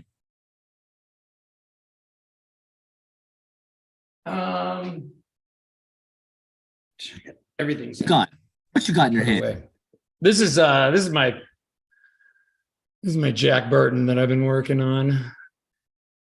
This is the next one I have coming out. Jeez. With Jack Burton from Big Trouble in Little China. He'll have a water slide decal for his shirt there. And I Dude, gave him a little pockets and You're a masochist, dog. You just like making shit hard, eh? oh yeah. Damn it, dude. And I got a bunch of crazy bootlegs and knockoffs and weirdo toys that I've been collecting to hack apart. Kind of want to start I love the fucking bootlegs around and with some. knockoffs. What was that? I love the bootlegs and knockoffs. Yeah, You're looking at something. What you got over there? I can see you like eyeing something you need to show. Let's see. I got a couple of great turds here. A couple of great turds. That's Yeah, this is my favorite new turd. This is a I don't even know. I can't remember what this guy was called. He's Star Force Warrior or something. Like he's got a space axe. That's my favorite part. The space axe, the often overlooked utility of the space axe. in How space. effectively can you use an axe in outer space with the zero gravity? This You guy think it would- very effectively. Very effectively. Look at that. so strong he rips through and creates his own gravitational slam. I don't know There if you you go. can see how bad that head is, but that's fantastically terrible. That's a good toy though. Okay, are you ready Right? for one of the And greatest it's- knockoffs of all time? Yeah, I want to see what Cavedweller has got over here. Let's see. Or at least the best name for a knockoff of all time? Amicable Herculean. Oh, heck yes. Yeah, you know what? Amicable Herculean might be some of the best figures. And the fact that the heads swap out, like, is that one of the ones that has like the OG heads? Or is it Yeah, just he's open. So mm-hmm. But yeah, he has a little pop off head. But he's icky. He's gross. He's sticky. Oh no! I'm putting him back in. I don't blame you. Amicable Herculean. I love that was the name that they decided to give the TMNT figures. And I don't know if you guys have seen those, but some of the Amicable Herculean figures, it'll actually have a human head, and there'll be a whole bunch of different human heads, but they come with a strap-on turtle bag and the turtle. I got one of those too. Oh my goodness.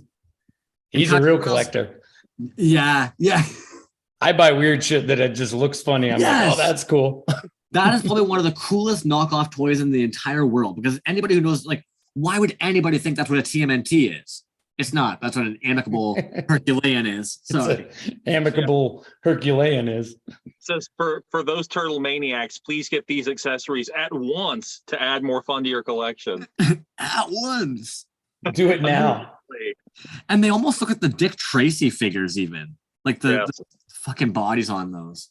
I love I don't know. I love Ninja Turtles knockoffs, maybe even more than He-Man knockoffs, because they're usually way weirder.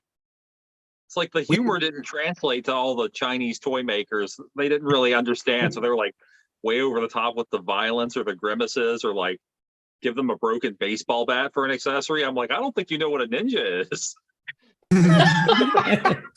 I'm just going to go out on a limb here. And that's funny. Be your vids off, homie. Oh, my bad. There you go. It says you turned to me. I did. You were running away. I know you're up to. Just a phone call. And to be fair, I turn people off quite often. So it's just what I do. Gentlemen, you're no Charles Bronson, but it's okay. I do. No dice. No dice.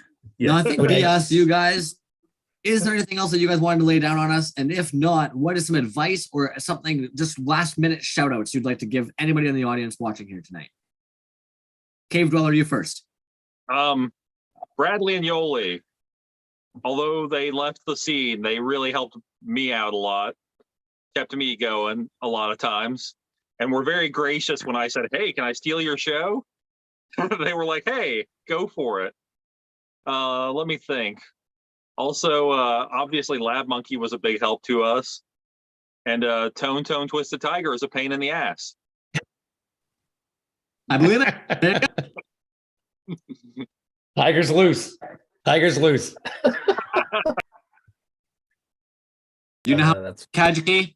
Now you got to do the same thing, and then you're like, getting the out same here. thing. I got to echo Cavedweller sentiment. Definitely big ups to Bradley and Yoli. They definitely gave me, they're responsible for me doing the Kabuki Man, that first show that I did with them. So they really set me off on that and gave me a platform to do some shows, and happy to have been able to take the G.I.Joe show from them. And all the artists involved, big and small. I think it was a really great turnout, and really surprised at how involved everybody was with the show, and how eager everybody was and excited about that. And can't wait to do it again. And thank you guys for having us on. Appreciate the little tag team duo you guys gave us here tonight. So, well, MMMM, I guess usually, is that what we're gonna call it, right? It wasn't really a tag team, but we all did our best there. For those who watch certain content, you'll know what I'm saying. For those who don't, they'll be like, 4M, what? And dude, we really sincerely look forward to that fucking 5.5 Shrek figure and the donkey figure. I think they're gonna be fucking insane. To have that Shrek riding donkey will just be nuts, dude. Right? Yeah, I'm gonna turn Battle Cat into donkey. That's exactly. I kind of assume, man. Don't make me. Please. I'm not gonna lie, man.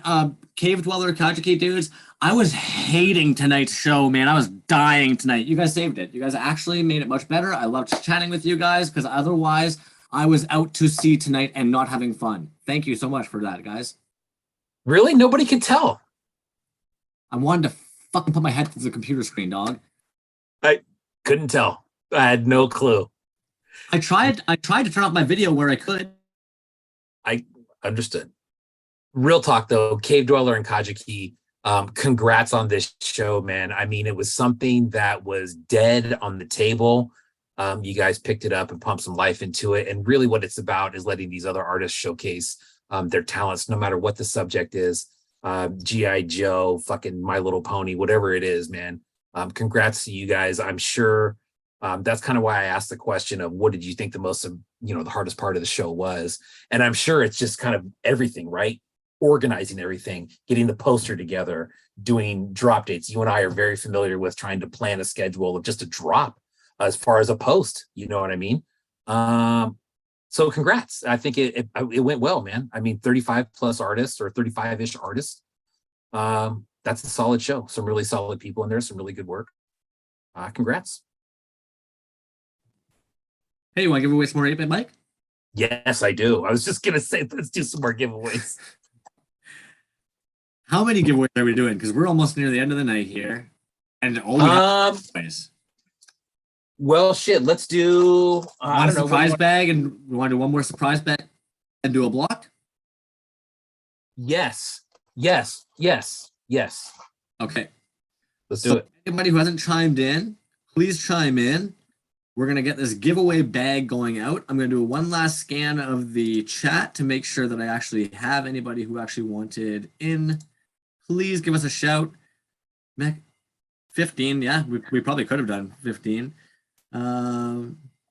We will bring crumbs into this world or die trying. I'm assuming that means about Joe's. Okay, Dre Aziz, giveaway. Yes, Mr. Ultraviolet, Quiet, Jazz Wizard, let the crumbs separation post tagging. You guys don't even understand, man. You guys don't even understand. I'm not kidding about that. Oh, bro, hashtag crumbs appreciation post. Holy. Did you guys not notice I put my account to private this past week? Like, I'm not. I didn't notice that. I'm not kidding about that shit, dudes. I'm not kidding about that shit, dudes. Like, straight up, man. Like, I am not a piece of shit. I'm a pretty nice fucking person. I'm pretty generous to a lot of you guys. I'm very kind to a lot of you guys. Please don't. Please don't. There you go. Let's do the giveaway.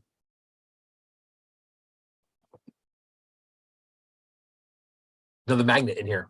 Cool pieces. And then we'll do the block.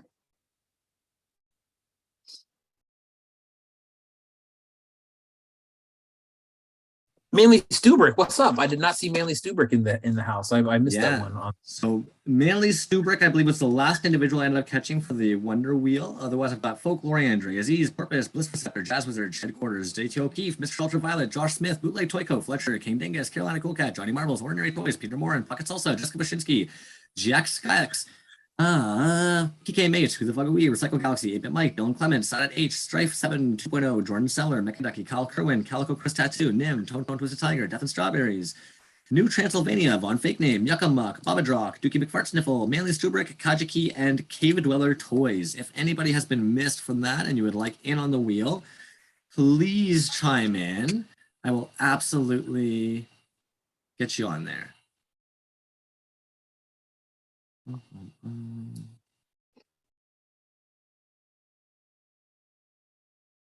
Joe Smith. Josh Smith? Yo, Joe? Oh, okay. You're just making a yo Joe comment. Joe. Did I get Josh Smith? Did I see Josh Smith? I don't see a Josh Smith on here. Josh Smith. I do not. Oh, yeah, he's on there. You got him. Oh. Yep, towards the top.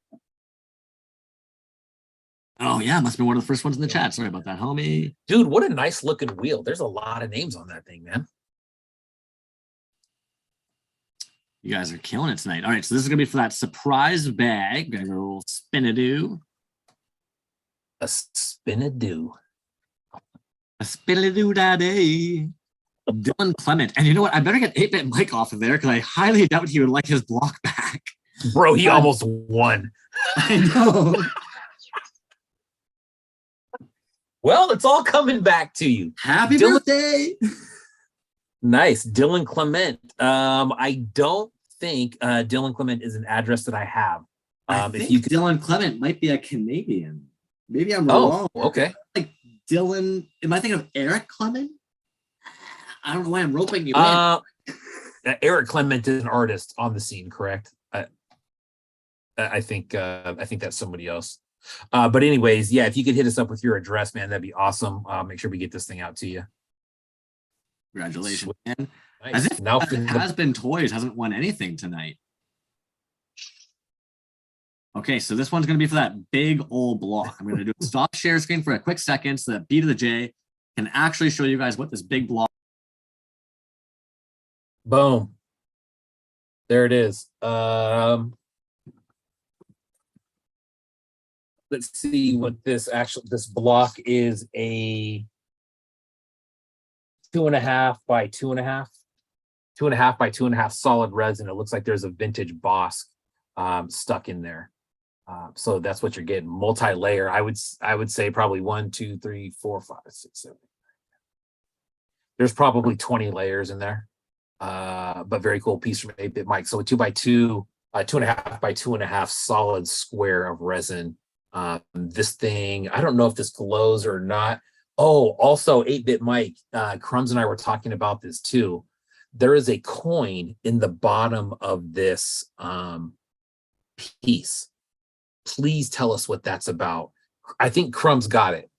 He told me what it was, but if you could let us know what that coin is sunk in the bottom of it, that'd be cool. But this is a full 3.75 figure in here. Left the arms articulated, which is very cool. But that's what you'll be getting from 8-Bit Mike. Like I said, 2.5 by 2.5 solid resin on that. Yeah, it is super thick, man. Very, very heavy piece. Cool. A super thickie. It is a super thickie. That's for sure, man. A girthy boy. Yeah, dude. And the amount. A filler, a stretcher, a biggie. Anyways, it's a big old. No, dude, tell me. You and I were talking about the coin. You said you thought that you had known where this the story behind the coin on here. Is that something that you could tell me about real quick? Because I completely forgot what it was. If I had to take a guess, I would wonder if it's actually going to be a nickel from the Big Nickel. Because over in Sudbury, we have what's called the Big Nickel, because it's a big giant nickel mine. So I would imagine it might be a big nickel. Otherwise, it might actually be one of our quarters, because our quarter has a moose on it. But I believe it's a Canadian coin. The nickel is what you had mentioned before, and I can kind of make out what that is on there. It looks like a. Is there an animal on one of yours? Yeah, there's a moose on our quarter. Maybe that's what it is. Yeah, there's a moose on our quarter. There's a sailboat on our dime. There's a beaver on our nickel. There's got it. Okay. Geese on our loony. We've got your loony. What's a loony? Oh, a loony is a $1 coin. A toonie is a $2 coin. Our toonie has polar bears on it. Actually, there we go. So the toonie has a polar bear, and when you turn it upside down, actually, this is pretty neat. If you take a toonie and it's sitting face side up, it's got a polar bear. If you rotate it upside down, the polar bear looks like 4 little penguins standing on an ice block because his legs look like penguins. Oh, what? Nice. Oh, that's cool. There you go. It's pretty neat. All right, let's spin this wheel, see who gets that dope block, the bossk block. And I'm going to take 8-Bit Mike off because he's indefinitely going to win it. That's just how this works. Yeah. Take him off, he's going to win it. What if he won it and we didn't spin it again? We just sent it back to him. Could you imagine how absolutely insulting that would be? Jeez. Well, if I made it, I'd be like, hell yeah, dude, I'm getting that thing back. Fuck yeah. It would probably be more insulting than I was for the first hour and 40 minutes of this show tonight.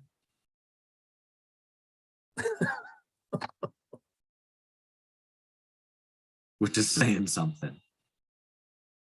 Oh, porpoise. That's what's up, dog.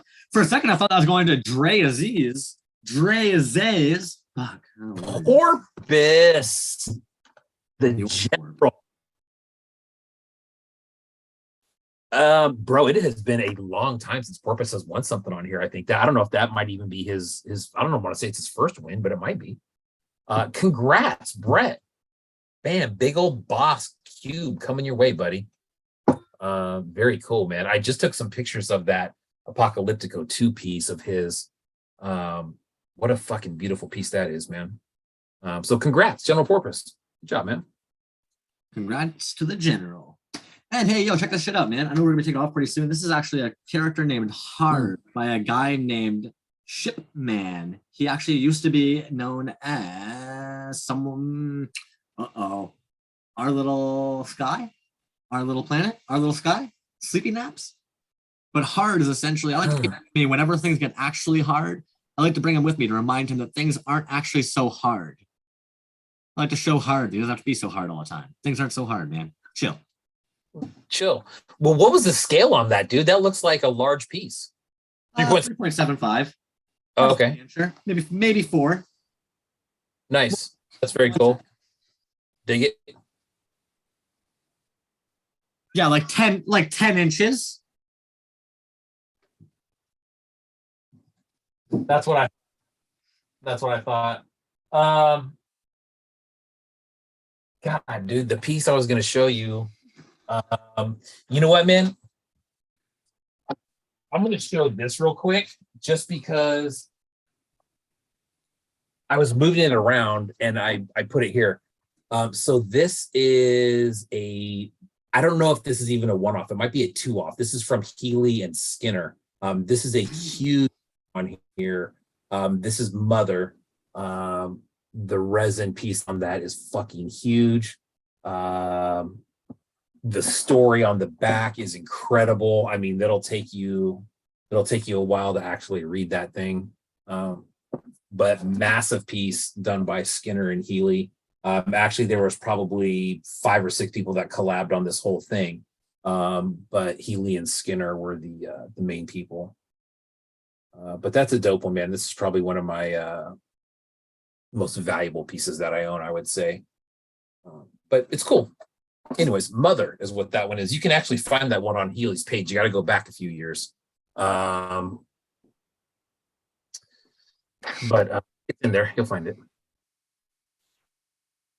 Yeah. Oh, bro. That's funny. That is funny.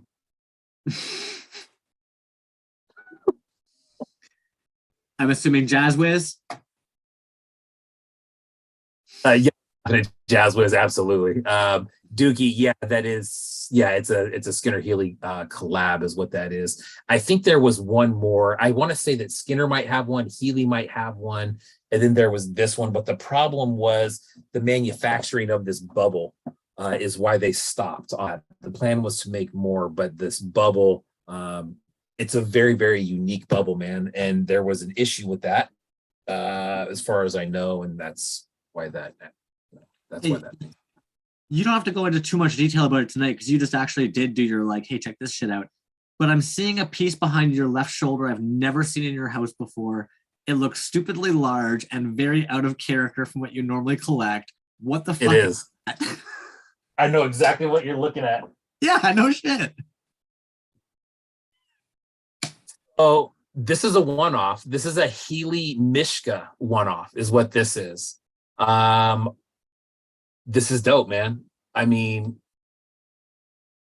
you know who Mishka is, right? Oh yeah.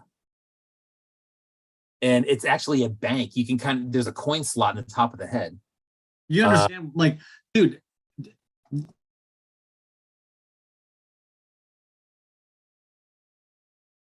A lot of Scooby are banks, man. Like a lot of piggy banks are originally soft vinyl. And like that. Yeah. That's a beauty. That's a beauty, dude. Good piece, man. It's huge. Yeah. And actually this came, I think I told you I bought a large, I bought a good set of Healy stuff from a collector, and this was one of them. That was in there, right? That was in there. Yeah. Actually, this is what started it all, was this piece right here. Then we kind of got to talking, and he's like, hey, I do have these as well. And I'm like, holy fuck. Is there a plug bottom or solid bottom? So it's felt on the bottom. Oh, that's sharp. Yeah. Yeah. So you can kind of see the light there. Yeah. But it looks like you can kind of see the indentation of the plug, right?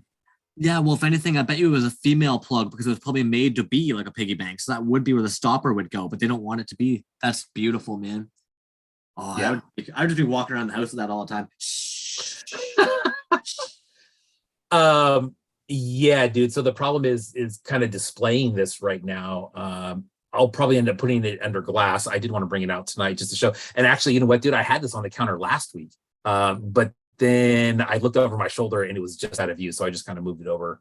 But yeah, dude, Mishka Healy one-off right there. It's dope. It's hollow, right? So it's light, but it's a massive piece. Cool. Love it. That's what I got for you, buddy. That was a dope one, man. That was a dope one. Well, Yeah, you know, thank you. we're coming up to that 3-hour mark, man. I think it's a lovely point to wrap it up. Next Thursday will be a new Thursday. We'll do one of these. And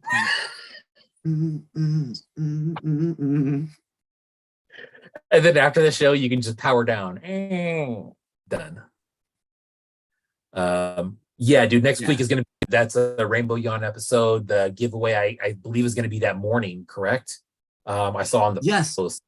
And you know what? Before I forget it, and I'm gonna have to make sure I post something tomorrow too. Anybody who saw the episode last week was Junk Fed had brought in that really lovely giveaway. We all got so excited we forgot to bring it up. Junk Fed ended up posting it on their wall. If you would like to win that, go over to Junk Fed, and then they're going to be doing the announcement for that tomorrow on the 24th. So if you'd like to win that Junk Fed piece, make sure you get on that. Check our page. You'll see that Rainbow Yawn piece, which is going to be given away on the 30th. And I think we'll probably be tossing friggin' 8-bit mic pieces out until the 8th until this time next year, probably. If Dylan Clements reaches out to you and turns out to be a Canadian, hit me up. Let me know.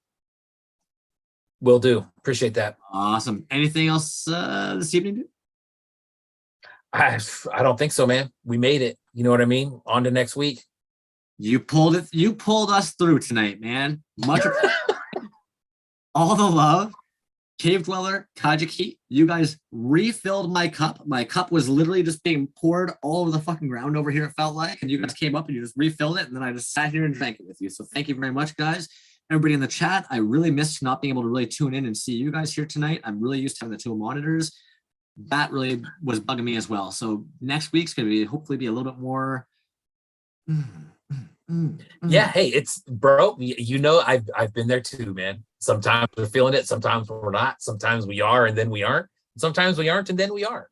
So that's just the way it is, man. We roll with the punches, and then we'll be back strong next week. You know how we do. Know how we do, and I appreciate everybody's patience and love for